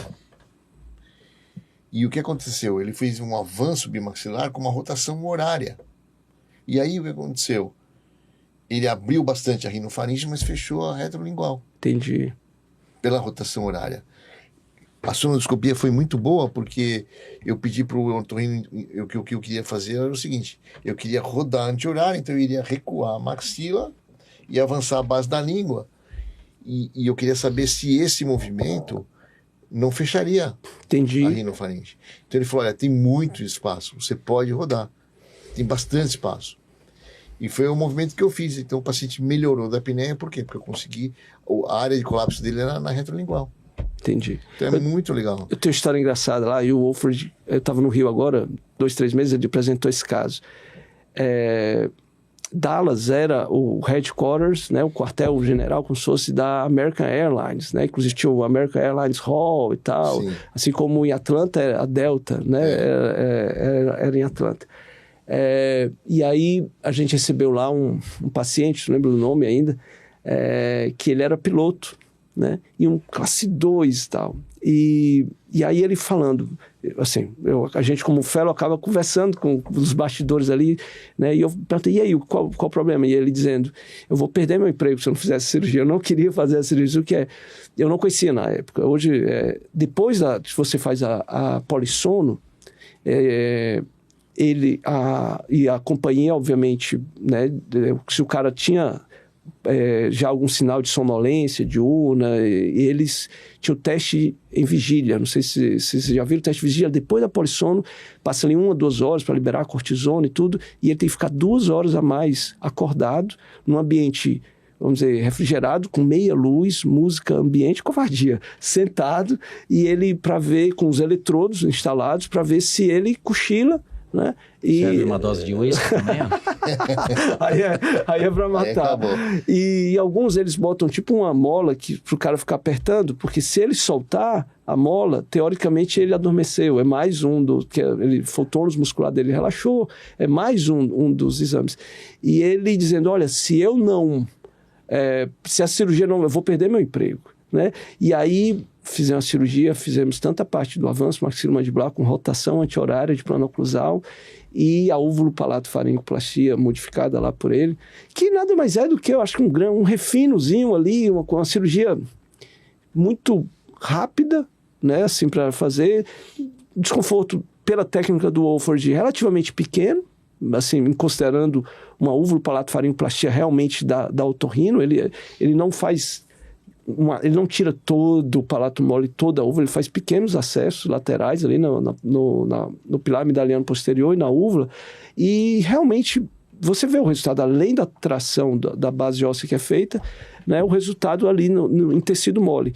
E o paciente, falar o nome dele aqui, ele depois fez uma polissono, agradeceu tanto, né? Não, vou continuar. O cara é jovem, um cara com 50 e poucos anos, e realmente já começando a vir hipertensão, síndrome metabólica, o cara não tem energia, não quer fazer atividade física, daí engorda, daí vem diabetes, enfim. Aí é uma cascata. Então, 50 anos, né? Novo demais. Cara. Então, acho que isso... Uma criança. A referência da gente muda, né? Mas eu acho assim, é um grande campo hoje, e sinceramente tenho recebido cada vez mais, cara. Antes era um perfil de estética, era um perfil que você via... Realmente tem, obviamente, mas a funcional, eu acho, assim, mordida e tal, mas o sono, hoje a medicina do sono cresceu muito. Eu acho que a gente crescendo cada vez mais. Eu estou com um grupo aqui de otorrinos pedindo, poxa, vamos fazer como se fosse um estudo, como se fosse uma avaliação não multidisciplinar, né, em que entre o pneumologista, entre o otorrino e entre o cirurgião bucomaxilo, cada um na sua seara, mas que a gente consiga juntos, né, fazer. E eu sem dúvida, CPAP eu acho que é fantástico. Mas eu acho que ele pode ser mal indicado nesses pacientes mais jovens. Assim como a cirurgia pode ser mal indicada nos pacientes mais idosos. Às vezes o paciente também não consegue usar. Não tem aceitação do CPAP, é difícil a aceitação. E o aparelho intraoral, claro que também eu acho que tem suas indicações. Eu vejo, não tem o mesmo, assim, talvez porque é da odontologia, o pneumologia já faz a polissonografia, já meio que coloca o CPAP ali, mas o aparelho intraoral também, acho que é um bom recurso, mas você não vê também, não é todo mundo que se consegue, nenhuma técnica, né? Mas eu vejo pouca adaptação. E alguns problemas da ATM, dos que tem dentes. predisposição a problemas articulares. Essa semana passada eu vi uma paciente bem complexa. É uma menina que tem um perfil bonito, até já um pouco biprotruso, e tem a apneia do sono. Magra. Esses casos, na verdade, não é nem apneia, é ronco. Entendi. Fez uma sonendoscopia. Úvula. E assim, e o que ela falou, eu quero fazer cirurgia ortognática. Eu falei, você não tem indicação de ortognática. Entendi. Não tem. Porque se eu avançar o que precisa ser avançado, você não vai se aceitar. Entendi. Então é um caso complexo. Então, tem todos os extremos são bem difíceis, né? E tem aqueles casos centrais que realmente a cirurgia ajuda muito. Por isso eu falo da multidisciplinaridade, que a gente precisa estar vendo isso aí, não só eu faço tudo. Eu acho que eu sempre só tenho a ganhar. Eu convivo com o pessoal inclusive convidei alguns amigos da Otorrino, talvez estejam lá hoje. Para que eu tenho a sorte no HGF, no Hospital Geral, a gente está começando isso, da otorrino ser a porta ao lado da gente, né? A cirurgia de cabeça, pescoço e otorrino é ao lado. Então, tem lá o HGF conseguiu um laboratório do sono também, está fazendo. Então, está cada vez melhor. A gente fez agora a nossa jornada do Hospital Geral, foi falado também da medicina do sono. Então, assim, eu acho que é um grande campo que, mais uma vez, o Wolfram trazia isso há 20 anos atrás, falava disso. Mais. Então, a gente, né, enfim, e hoje que eu acho que a gente está conseguindo entrar. O que é legal que a gente está agora 20 anos, eu acho, 21 anos você está fazendo, chegou, você é mais velho, obviamente, mas muito mais experiente, né? 27 anos chegando. Mas vamos ver, quando a gente saiu do Brasil, a gente tinha vamos dizer, um horizonte. Chega lá, você expande, volta. Obviamente, tem uma vida aí, nesses 27 anos teve uma vida familiar, enfim, não voltam, né? Mas a cirurgia também se desenvolveu, né? O que a gente aprendeu lá, claro, cada um foi adaptando para a sua realidade. Pita, me conta aí, o que você acha que a cirurgia bucomaxilo de modo geral, não só a ortognática, não só a parte de ATM, mas eu acho que a cirurgia bucomaxilo 20, 30 anos atrás, a gente tinha um outro, né, conhecimento, a gente tinha um outro campo de atuação. O que você acha que mais desenvolveu ao longo desses 27 anos aí, Pita?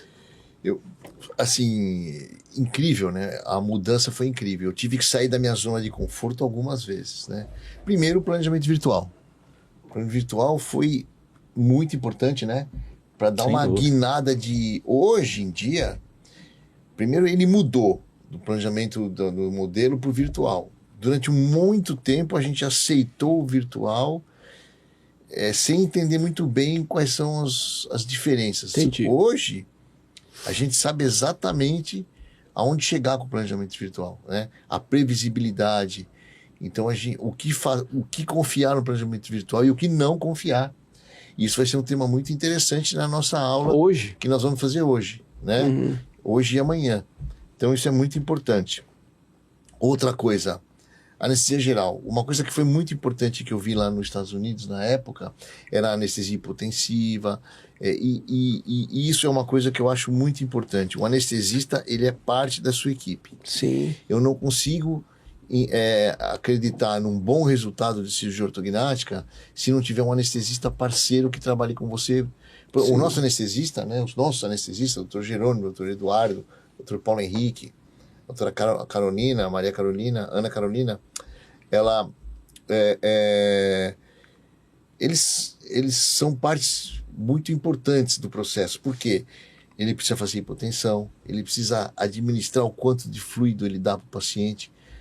Antigamente os pacientes ficavam desse tamanho depois da cirurgia ortognática, né? Hoje em dia, não é só porque a técnica é minimamente invasiva, mas o paciente tem hipotensão, controle da frequência, controle de líquido. Você dá líquido a mais pro cara, na vigência do trauma, sequestra. o líquido vai para o terceiro Vai pra espaço algum lugar, né? e vai demaciar. Sim. Vai demaciar. Dieta do paciente, hoje a gente entende muito mais que a dieta pré-operatória é importante também no edema pós-operatório. O cuidado, o instrumental, a evolução do instrumental. Né? Você vê a evolução do material de fixação, a gente está aí, a Traumec desenvolveu materiais importantes para minimamente invasiva, para você ter a menor fixação com maior estabilidade.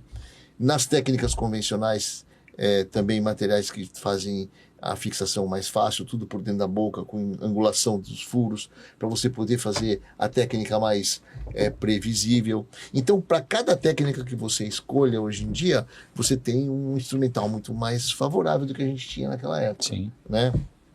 Então, hoje o paciente, ele passa por um procedimento de cirurgia ortognática muito mais confortavelmente do que antigamente, né?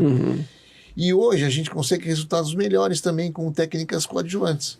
Por exemplo, o uso dos implantes faciais junto com a cirurgia ortognática, outro tema que nós vamos abordar bastante também hoje.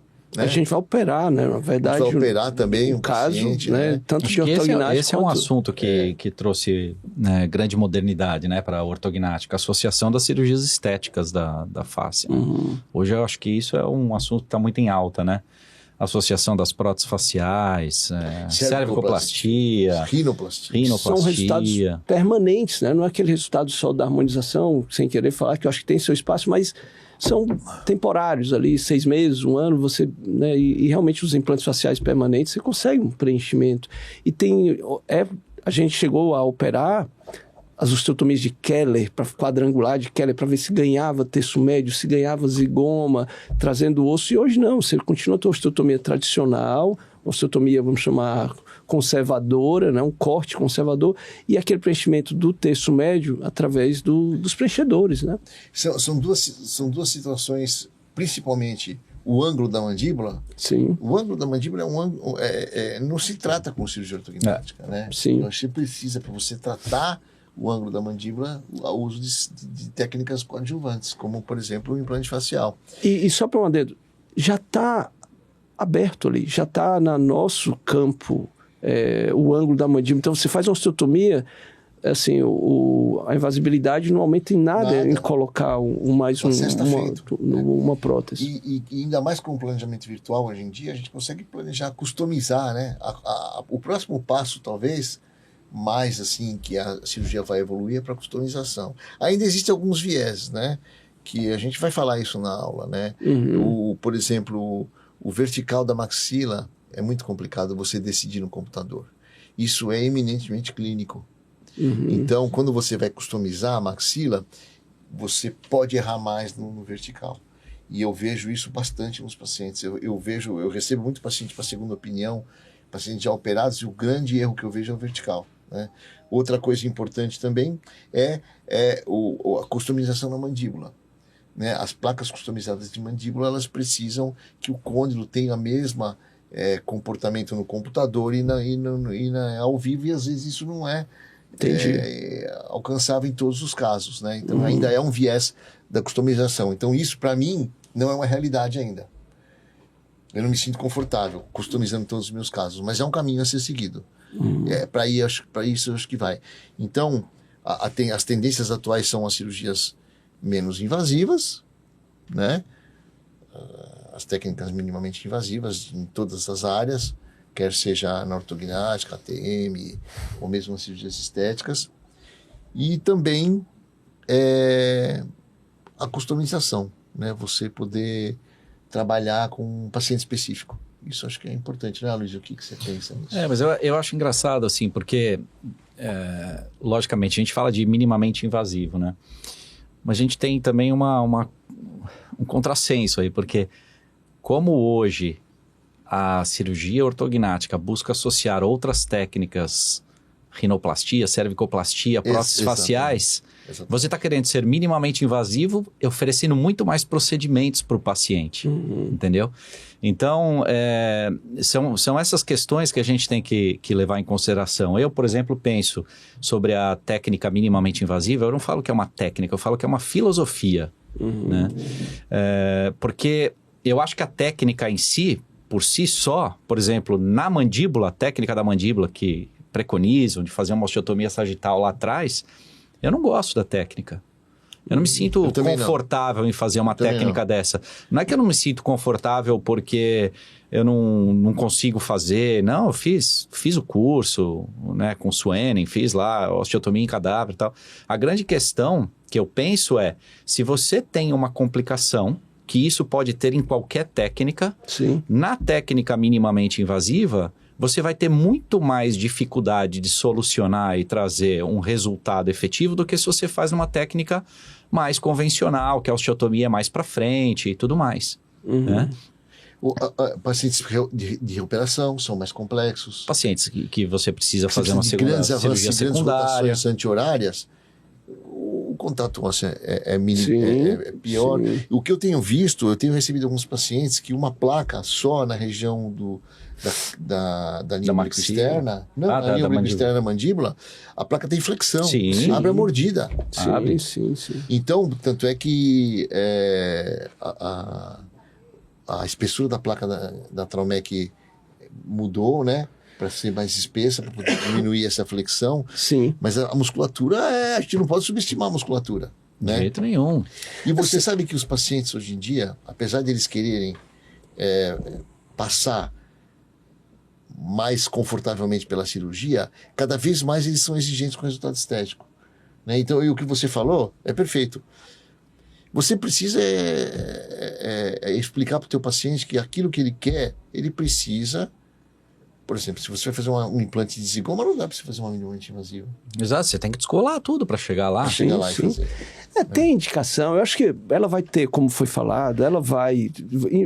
Vai achar o seu nicho. Vai, eu acho que ela tem o espaço dela, a gente não pode negar, eu acho que trouxe, inclusive, interesse dos pacientes para vir falar, então quando dá para ser feito e se funciona nas mãos, perfeito. Agora, o que eu acho que não pode ser a única técnica ensinada.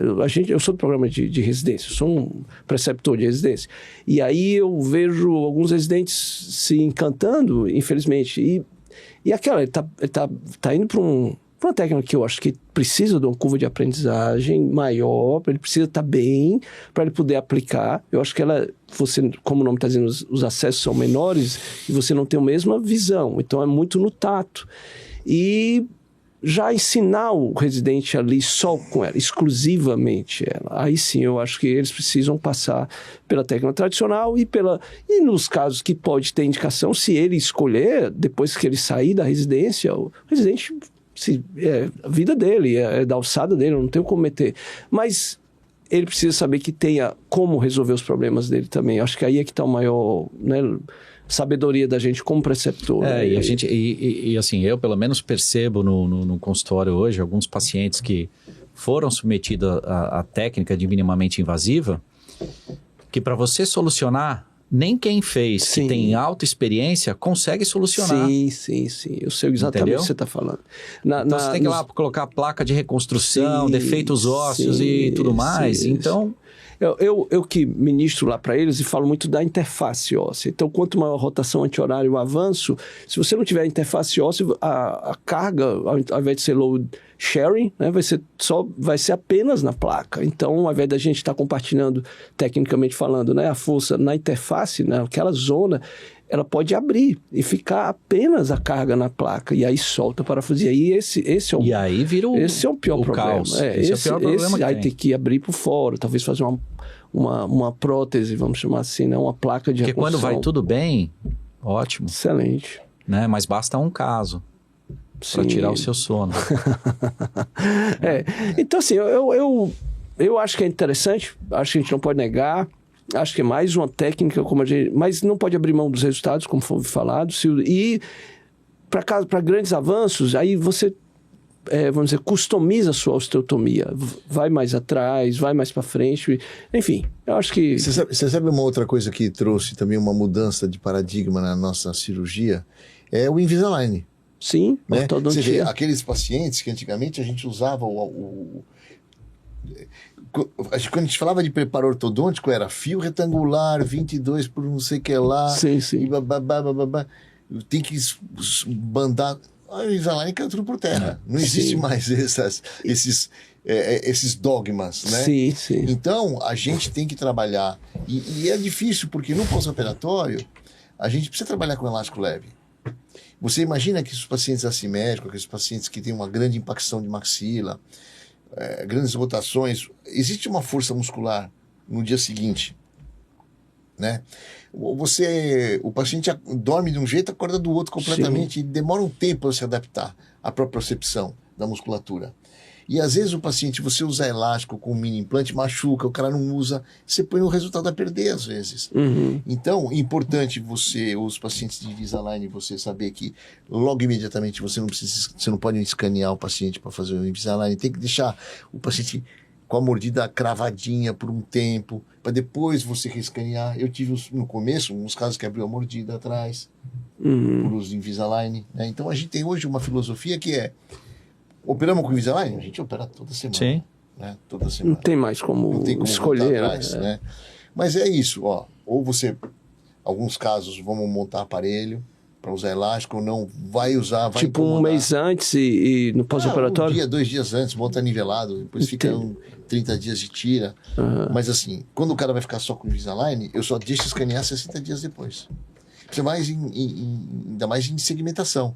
Segmentação, splint palatino, 60 dias com o splint palatino. Senão, quando você tira, você não tem nada segurando. Antigamente, você trocava o arco, punha um arco rígido, você tinha algum controle transversal. Sim. Conseguia colocar uma barra palatina, mas uma coisa para dar estabilidade. Hoje em dia, eu preciso do splint durante muito tempo para que aquele osso esteja consolidado, reforce ainda mais o uso de enxerto na maxila. Certo. Né? Reforce ainda mais para você não ter gaps, não ter espaço entre suas otomias e você poder ter estabilidade transversal, você ter uma fixação mais estável, né? E enxerto, né? E aquele guia, né? Para você, depois de 60 dias, aí eu tiro tudo, reescaneio, aí finaliza. Então a gente acaba adaptando a cirurgia devido a uma técnica ortodôntica, porque o Invisalign, no mesmo contexto, é mais uma técnica de alinhamento e nivelamento. E realmente tem milhões de pacientes no mundo, acho que, 10 milhões de pacientes já tem, não tem como voltar. Agora, quando o paciente é cirúrgico, eu falo, eu sou agora prova de aparelho ortodôntico, é ruim para higienizar, mas tem movimentos que o aparelho ortodôntico, tradicional, metálico, eu acho que rotações, ele ainda tem uma superioridade sobre o Invisalign. Então, eu pedi qual que vai mais rapidamente ser mais efetivo. E eles usa o metálico tradicional, um bracket bom, fios bons, obviamente. Eu vou citar um amigo meu, que é um ortodontista que eu admiro bastante, um cara muito legal, que é o Basílio Bernal, que ele tem uma experiência muito grande com o Invisalign. Um dos casos mais bonitos que eu tenho tratado com o Invisalign são com ele, que ele fala o seguinte: o ortodontista é o piloto. Não adianta você achar que o alinhador vai fazer tudo. Você precisa, às vezes, mudar. Colocar fixação esqueletal, tipo os TEDs, né? O buccal shelf, mini placa. Às vezes, em alguns casos, você tem que adaptar lá o plástico, porque às vezes tem movimentos que o plástico não executa tão bem, né? Então, isso vai evoluir também. Vai chegar uma hora que isso vai ser dominado pelo ortodontista. Mas ainda... muitos ortodontistas ainda querem usar o Invisalign, mas não dominam o movimento. Então, nós, como cirurgiões, temos que preservar o nosso resultado. Porque uma coisa é você reescanear e fazer um novo tratamento ortodôntico. Outra coisa é botar o paciente na mesa e reoperar. Isso é muito penoso para o paciente, para a família e para todos nós, né? A gente tem que tomar bastante cuidado com isso. O paciente não quer usar um ano e meio de ortodontia, mas ele quer ter... Assim, o nosso afã como cirurgião, ali dentro de uma semana, 10 dias, 15 dias, esse paciente hoje está voltando de alguma maneira, a rotina dele de trabalho. Ele não está ainda, o que eu acho que é maior, ainda que ele precisa manter ainda com alguma restrição, é a dieta, né? Grandes avanços, eu seguro esse paciente realmente nisso. Mas o edema, 10, 15 dias depois, esse paciente está... Os pacientes voltam... eu operei meu filho. Não sabia. O Rafael. Nós operamos o meu filho, o Rafael. O Aloysio ajudou? O Aloysio foi o Beto que me ajudou. Acho que foi o Beto que operou. Avanço? Foi um avanço de mandíbula. Não sabia. De mandíbula. E mento. O Rafael, eu operei ele na quinta-feira, na segunda-feira ele estava na faculdade. Que legal. Então, assim, às vezes eu opero o paciente de fora, a gente operou agora recentemente uma menina do Panamá, a gente operou junto. A menina ficou, ela reservou passagem para 30 dias ficar aqui, 10 dias ela foi embora. Uhum.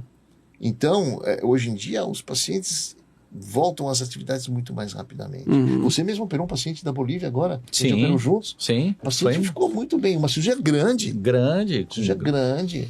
E ele pegou e ficou aqui, pouco tempo, foi embora já. Fez o que tinha que ser feito e não negociou o resultado. E outra, a fisioterapia ajuda demais. Sim. Como a fisioterapia ajuda a recuperação dos pacientes. Então é muito importante, toda equipe tem que ter uma boa equipe de fisioterapia também associada, que ajuda bastante a recuperar um paciente, né? Fonoaudiologia, né? Ajuda muito também. Então são profissionais que você precisa ter do seu lado para você ter um bom resultado. Ninguém consegue fazer tudo sozinho. E que se o paciente fizer a parte dele, que é se dedicar a esse pós-operatório, ele vai ter uma recuperação muito mais efetiva. Né? Não tem mais comparação com antigamente. Não tem mais comparação. Ajudou muito. Enfim, a gente falou aqui do preparo que a gente precisa, preparo nutricional, esse paciente tirar tudo que for aqueles pró-inflamatórios, leite, faz uma nutrição correta. Um mês antes ele faz esse preparo. Daí vem realmente no transoperatório o anestesista, nós, obviamente, com os afastadores, usando cirurgia mais rápido, usando o lubrificante para não protetor labial, enfim. E no pós-operatório tentar que esse paciente, a gente consiga, né, manejar o edema. Tape, hiloterapia, ajuda muito. Hoje, praticamente, e o fisioterapeuta entrando ali rápido, praticamente ali no pós-operatório. Eu investi pesado na hiloterapia. Eu tenho 4 máquinas. Eu Isso acho ajuda muito demais. importante. A gente tem uma empresa aqui que nos cede aqui. Eu acho muito importante. Assim, a Traumec aqui para registrar eles. Meus pacientes 100%, os nossos pacientes 100%. Sim, sem dúvida. Isso faz toda a diferença. A MedTrauma aqui, ó, que realmente nos ajuda, realmente tem a hiloterapia que realmente faz toda a diferença. E o fisioterapeuta, sem dúvida. Acho que hoje a gente tem algumas equipes de fisioterapia e, mais uma vez, falando em equipe, né? Além do anestesista, o fisioterapeuta já sabe o que você vai fazer. Então ajuda muito. Eu acho que isso aí foi também um grande diferencial. Existia a fono, sim, tudo, mas a físio, acho que hoje, para mim, não vou dizer que é obrigatório, mas eu coloco muito forte. Os nossos anestesistas é impressionante. Eles sabem exatamente o que fazer, sabem exatamente os passos da cirurgia. Ele olhou lá, sabe onde a gente está, bom, vai abaixar a maxila, já vou aumentar a droga para diminuir o sangramento, já vou... É muito importante, é muito importante. Isso aí. Eu acho que essa foi uma grande eu falei assim, mudança, eu me né, sinto um abençoado de várias formas, né? Pelas pessoas que trabalham junto, que a gente trabalha junto, né? O Luiz e o Beto, pelos nossos assistentes, né? O Edu, a Rona e a Vitória, e os anestesistas. 25 anos de parceria, os caras são incríveis, né? Demais. A gente não se vê, não consegue entrar numa cirurgia sem eles, né? Isso é... Vendo que outra, me conta, só pra gente já indo também ver os principais perrengues aí, depois que vocês voltaram, né? O que cada um, e talvez os casos que mais... você viu a gratidão do paciente, que eu acho que isso talvez seja uma das coisas que eu mais... que a ortognática consegue mudar na vida do paciente. Eu tenho alguns pacientes, por exemplo, principalmente pacientes de prótese de ATM, que são de outro estado, que o cara que não abria a boca, professor que tinha apneia do sono severa, e que talvez sejam os únicos assim que nunca, não que eu precise disso, mas todo Natal e Ano Novo eles, eu agradeço ao senhor, enfim, eu acho que você realmente fez a diferença. E acho que a gente está nesse mundo para isso, né? Assim, não é só acho que fazer a diferença na vida dos pacientes, acho que isso é uma coisa muito legal. Se tiver alguns casos, eu queria contar 1 ou 2, mas eu queria escutar também aí teu Aloysio e teu Peter. Deixa o Aloysio falar aí. Eu tenho um caso assim bastante recente que me trouxe muita felicidade em ver a mudança de vida que deu nessa paciente. Inclusive, foi uma paciente que eu fiz uma prótese de ATM. E tem até o histórico dessa paciente, tudo no Instagram, né? Vou até citar aqui a Fabiana, né? Porque realmente você consegue ver a mudança de vida, não só a mudança física, mas mental, espiritual dessa paciente, sabe? Ela tinha, né, um trauma, sofreu um trauma na época, um acidente, e ela passou 20 anos tendo dores, evoluindo com dores, com disfunção, e não sabia muito bem como solucionar isso. Foi quando eu avaliei ela e fiz a indicação da prótese, fiz a cirurgia, e você vê a mudança de vida que ela teve. Então, hoje ela é uma pessoa completamente agradecida, você vê a gratidão que ela tem. Dor, estético, função... Tudo, né? O emocional, o estético não, porque não teve mudança, foi mais a substituição articular.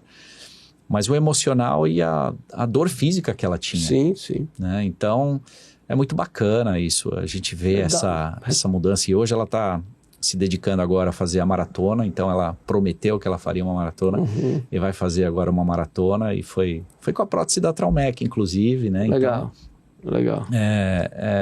É muito bacana você ver essa mudança que você proporciona na vida de uma pessoa. Sem dúvida. Né? Então esse caso me marcou bastante. Mas tem muitas histórias e muitas coisas, né? Mas assim, uma coisa que me deixou muito emocionado aconteceu semana passada. Eu fui dar aula em Brasília e Goiás, né? E Rio de Janeiro. E então foi 3 dias de muita correria. Tava eu, Beto, voltando, né? E a gente desceu do avião no aeroporto, em Congonhas, e tava andando. De repente, uma moça chegou na minha frente e falou: "Você não é o Dr. Pita?" Eu falei: "Sou." Uma senhora, né? "Sou eu." "O senhor não acredito que eu tô te vendo. Você mudou a vida da minha irmã. Você operou minha irmã há sei lá eu quantos anos atrás. Ela mora em Anápolis. Eu tô indo pra lá visitar." Eu falei: "Eu tô acabando de voltar de Goiás." "Peraí, deixa eu apresentar meu pai e minha mãe. Olha quem tá aqui, o Dr. Pita." Eles: "Dr. Pita." Me abraçaram. "Olha, a gente ora por você e pela sua família todos os dias. Que obrigado." Cara, me deixou numa felicidade, numa emoção tão grande que eu não consegui conter meu choro. Porque, cara, uma pessoa que tá lá longe, sabe? E tá lá pensando em você, na tua família, de maneira positiva. Sim. É tão importante, né, cara? Porque a cirurgia ortognática, ela pode mudar a vida da pessoa pro bem ou pro mal. Sim. Tudo depende daquilo, de como você conduz o negócio. E o que eu, todos os dias de manhã eu faço quando eu me ajoelho para orar, é que eu faça o bem aos meus pacientes. Legal. Ninguém acerta tudo que faz, Sim. infelizmente. Sim. Então, talvez eu possa ter feito coisas ruins, que não foi por dolo, que não foi por vontade, mas às vezes são procedimentos que intercorrências acontecem, complicações acontecem. Eu não sou o dono da verdade, eu não sei tudo, né? A gente não sabe tudo. Mas uma coisa que eu nunca fiz foi abandonar um paciente meu. Sim. A gente tem que se comprometer e falar: não, vamos junto até o final. Sim. Né? Pro bem ou pro mal, vamos junto até o final. Eu quebro minha cabeça, eu fico sem dormir, eu sei que você é assim, eu sei que você é assim. Sim. Né? A gente se liga e fala: meu, tá acontecendo uma complicação, o que nós vamos fazer? Vamos cuidar, vamos fazer. Mas é muito bom, né? Nós somos de carne e osso, né? Mas o paciente percebe isso. Quando ele percebe que você está dando o seu melhor, eu acho que ele vê que a gente está junto. E vai acontecer em todas as áreas, Não precisa ser só da área de saúde, vai acontecer na área do direito, vai acontecer na engenharia, mas a gente vê o propósito de querer resolver. E eu posso dizer assim, nisso, a gente reconhecer, isso é uma coisa também do Wolford, que eu acho que a gente herdou, os limites da gente. Tem coisa que eu digo, cara, eu sozinho não vou resolver isso. E pedir ajuda, né, ou da própria especialidade, ou de especialidades afins, e a gente entrar. Posso dizer assim, nesses 20 anos, acho que esse meu reconhecimento de que eu sozinho, tem casos que eu não consigo, e eu não tenho esse orgulho de querer fazer tudo, né?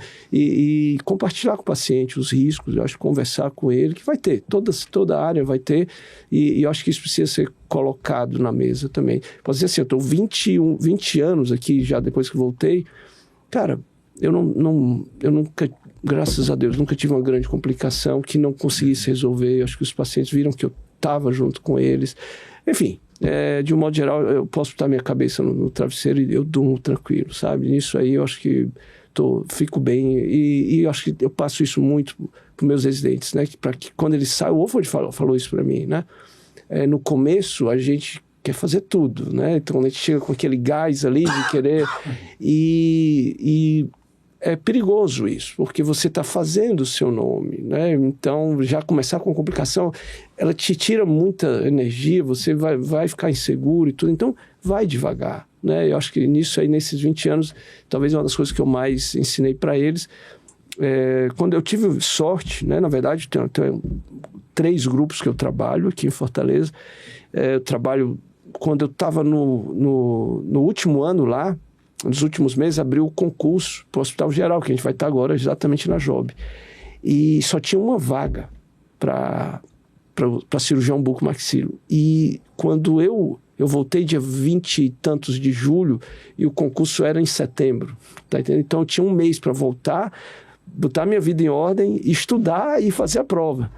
Então, e parecia que a vaga era minha, porque você está afiado, que você estava estudando e tudo. Então, eu acreditei naquilo e realmente passei o mês de setembro estudando. E eu disse, para eu entrar aqui, eu tenho que ser em primeiro lugar, porque eu tinha uma vaga, falando da rede hospitalar terciária aqui, tem um hospital que é um pediátrico, que faz a parte de fissurados, o Albert Sabin. Tinha uma vaga que é para os chamados CELS, que é o Centro de Especialidades Odontológicas. Então, eu disse, não, e um para o Valdemar de Alcântara, que era um outro hospital que faz essa parte de odontologia hospitalar e tudo, mas para terciário, que seria ortognática, ATM e tal, só tinha no HGF. E eu já tinha, lá o professor Eliado aqui, vou, né, citar, já tinha iniciado o serviço, mas era só ele. Ele tinha um curso de especialização, eu eventualmente fiz algumas cirurgias lá e fui falar com ele, né? A gente fez uma pesquisa quando voltou das próteses de ATM para ver se a gente fiquei um tempo no Exército, fiz um programa PNPD, Programa Nacional de Pós-Doutorado, na UFC, né? Entrei e tentei, estava exatamente 2008, 2009, tentei fazer as primeiras próteses que estavam saindo da Anvisa para a gente tentar fazer uma pesquisa. E fizemos 4 anos de pesquisa com essas próteses doadas. E a maioria desses pacientes que me ligam são pacientes que estavam, enfim, no limbo mesmo, sem poder abrir a boca. E aí consegui passar. Passei em primeiro lugar, né, no HGF, conseguiu, só que ia ser o doutor Eliado, e a gente conseguiu, vamos chamar, trazer as vagas que iam para os outros hospitais. Trouxemos uma vaga do Albert Sabin, trouxemos uma vaga do CEL, então entraram, que era só uma vaga, 3 cirurgiões, eu, Roberto Rego e Antônio Montalver, né, que são grandes parceiros, e estão aí desde 2011, 12, estão aí 13 anos praticamente aí trabalhando juntos e realmente conseguimos hoje na Job, né, vocês vão ver aí, temos 2 residências, uma residência em odontologia hospitalar, uma residência em cirurgia bucomaxilo. Estamos com 3 vagas de bucomaxilo por ano, programa de 3 anos. E é muito bom. Toda quinta, você estava falando dos avanços, toda quinta a gente se reúne, os Greyhounds, eu não, era um dos propósitos meus, era ter a mesma, vamos dizer, filosofia de juntar todo mundo e discutir os casos da próxima semana. E um dos grandes benefícios que eu tenho da residência é o residente lhe instigando, lhe fazendo pergunta e você, eu não vou ficar atrás, então você se obriga a estudar, né? Eu falo que na residência a gente eventualmente estuda mais os casos, que esses casos difíceis, do que do consultório, que você tem a opinião de várias pessoas ali para colaborar. Então temos eu, mais 2 outros cirurgiões, o doutor Eliardo que entra, que já era o fundador do serviço, e aí a gente troca muita informação. Outro lugar que me abriu espaço, na área de implante, porque eu comecei no centrinho. Na verdade, eu conheci o Wolford quando eu era do implante, eu era intruso, eu era do implante, e aquele metido lá era na frente a porta, né? E também tenho que agradecer lá, o centrinho para mim foi onde me abriu o horizonte, foi o doutor Reinaldo Mazzottini, foi a primeira cirurgia ortognática que eu assisti na vida, foi o doutor Reinaldo, e eu tinha 3 meses lá, e eu vi aqueles, não sabia nem o que era. Eu nunca tinha visto ortognática. Eu tinha 21 anos quando eu vi o doutor Reinaldo fazendo. E eu pedi, tinha um residente que eu era amigo, Marcelinho, disse, cara, tu pede para ele que ele te deixa. E o doutor Reinaldo, no começo da cirurgia, uma história engraçada, ele... Amanhã, 6 horas, na frente do Centrinho. A cirurgia era no Hospital Portuguesa. Você fica lá que eu passo e te pego. Eu, sim, senhor, professor. Aí, 6 horas eu estava lá. Aí, quando entrou, você troca de roupa ali, não sabia nem me paramentar direito. Entramos lá, eu fiquei na sala, lá no cantinho. Eu fiquei lá no cantinho, ele preparando o paciente, tubou e tudo. Quando começou a cirurgia, ele... Cadê o Ceará? Perguntou. Aí chamou o Ceará aqui.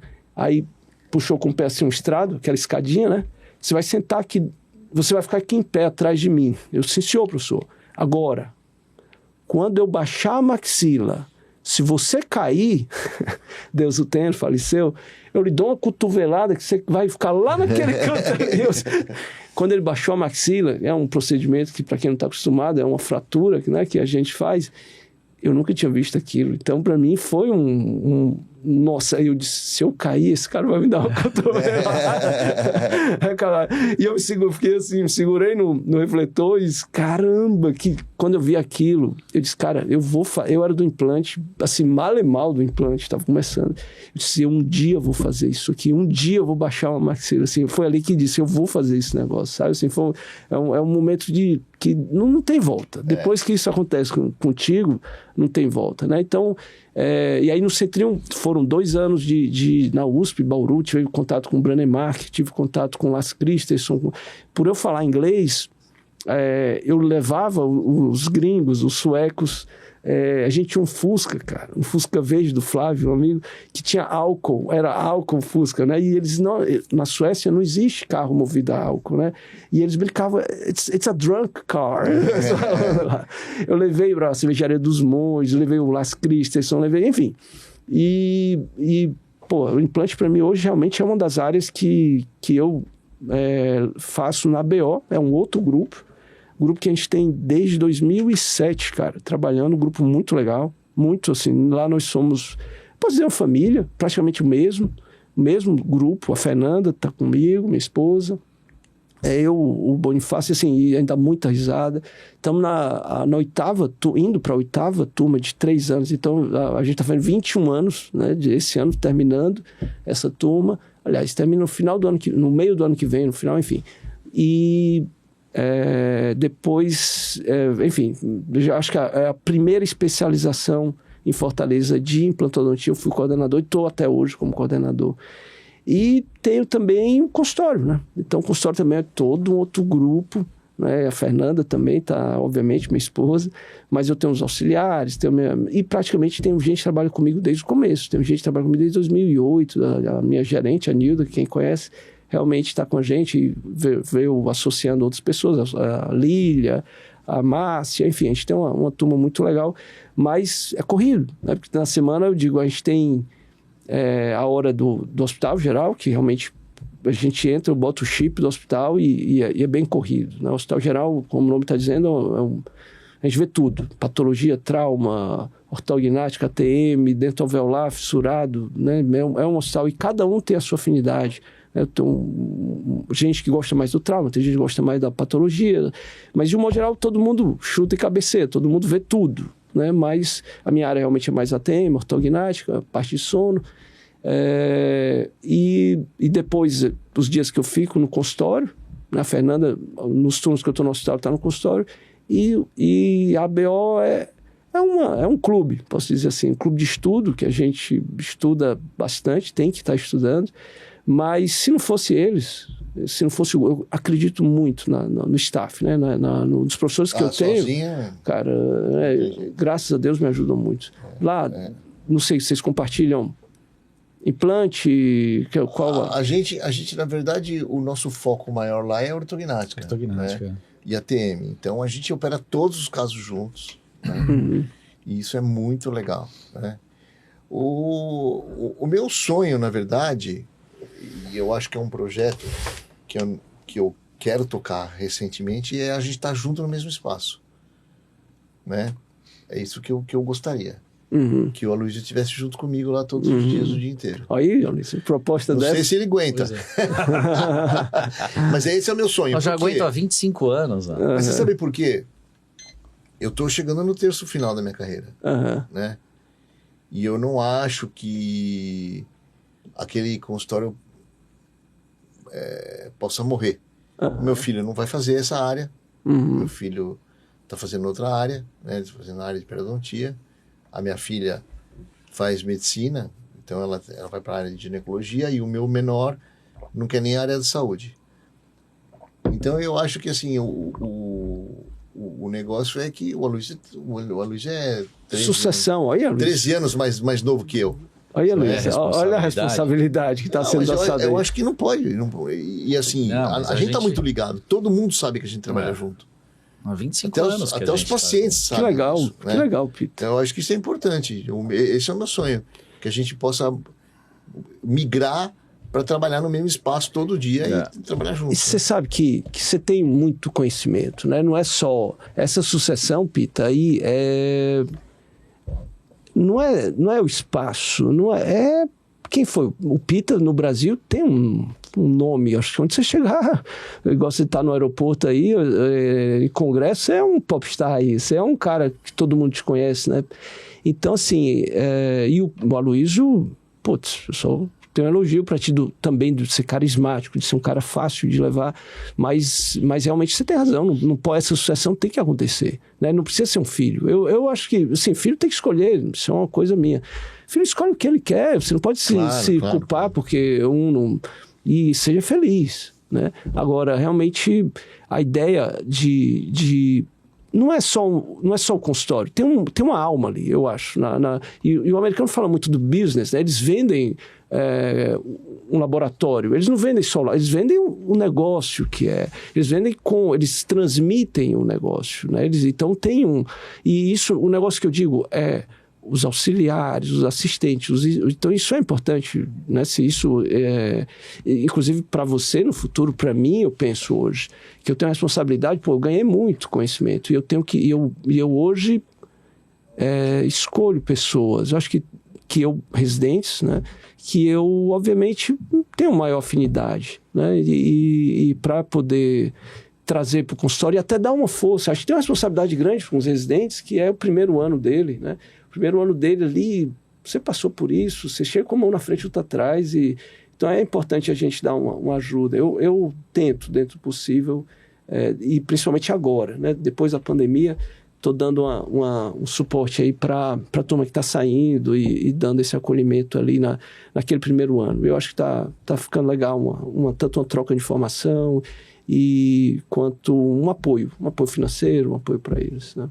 Feliz aqui, realmente honrado também, né, de ter os dois aqui, grandes amigos, grandes referências. E indo agora para as considerações finais, eu acho que a gente tem que agradecer aqui, né, quem nos apoiou realmente, a Traumec lá, César, enfim, toda a turma lá, o Paulo, o Paulo. Guga, né, a Medtrauma aqui, sem dúvida, o Felipe está presente, né, o Felipe, mas tem o Epitácio, tem o José Neto, que realmente, sem vocês, obrigado mesmo pela força. E dizer o quanto isso impactou aqui no nosso evento, né? Poder trazer duas grandes referências. É o primeiro job que a gente realmente alça isso, de ter 2 dias de seminário, de palestra, cirurgia ao vivo transmitido para o auditório. Enfim, quando as coisas têm que acontecer, dá tudo certo. Então, eu acho que o agradecimento para vocês dois, né? Do desprendimento de saírem lá de São Paulo e estarem aqui. Né, também isso, sem dúvida, o espírito de vocês é muito legal, a energia é muito legal, obrigado mesmo por tudo. E eu queria que vocês também falassem aí as considerações finais, o que vocês acham, né, a expectativa. Vamos lá. Bom, eu vou estender também o agradecimento ao Traumec, à Medtrauma, né, sem dúvida nenhuma, uma oportunidade muito bacana, a gente poder reunir nós 3 aqui. Me sinto bastante honrado em poder receber o seu convite. E muito honrado em poder estar aqui com o meu parceiro de 25 anos, né? E a gente estava até falando isso, comentando aqui, que é a primeira vez que a gente vai dar um curso juntos. Né? É sempre alterna, ou vai ele, vou eu. Essa foi a primeira vez, assim, realmente eu agradeço muito, né? O convite, a oportunidade de a gente estar juntos, né? Muito legal. A gente nunca tinha estado juntos num evento, nós 3, assim, né? Que organizado especialmente aqui em Fortaleza. Agradecer a Traumec, a Medtrauma, agradecer o Aloysio, né, por todo esse tempo junto, né, pela paciência. E eu acho que vai ser muito, muito legal mesmo, né? muito legal mesmo, uma oportunidade ímpar. Estou muito, muito feliz. Obrigado a todos. Obrigado. Job agora, hoje à tarde, amanhã, e boa sorte, boas cirurgias, né? Que Deus Vai dar tudo certo. nos Deus abençoe. leve aí. Amém. Amém. Valeu. Isso aí, valeu. Valeu.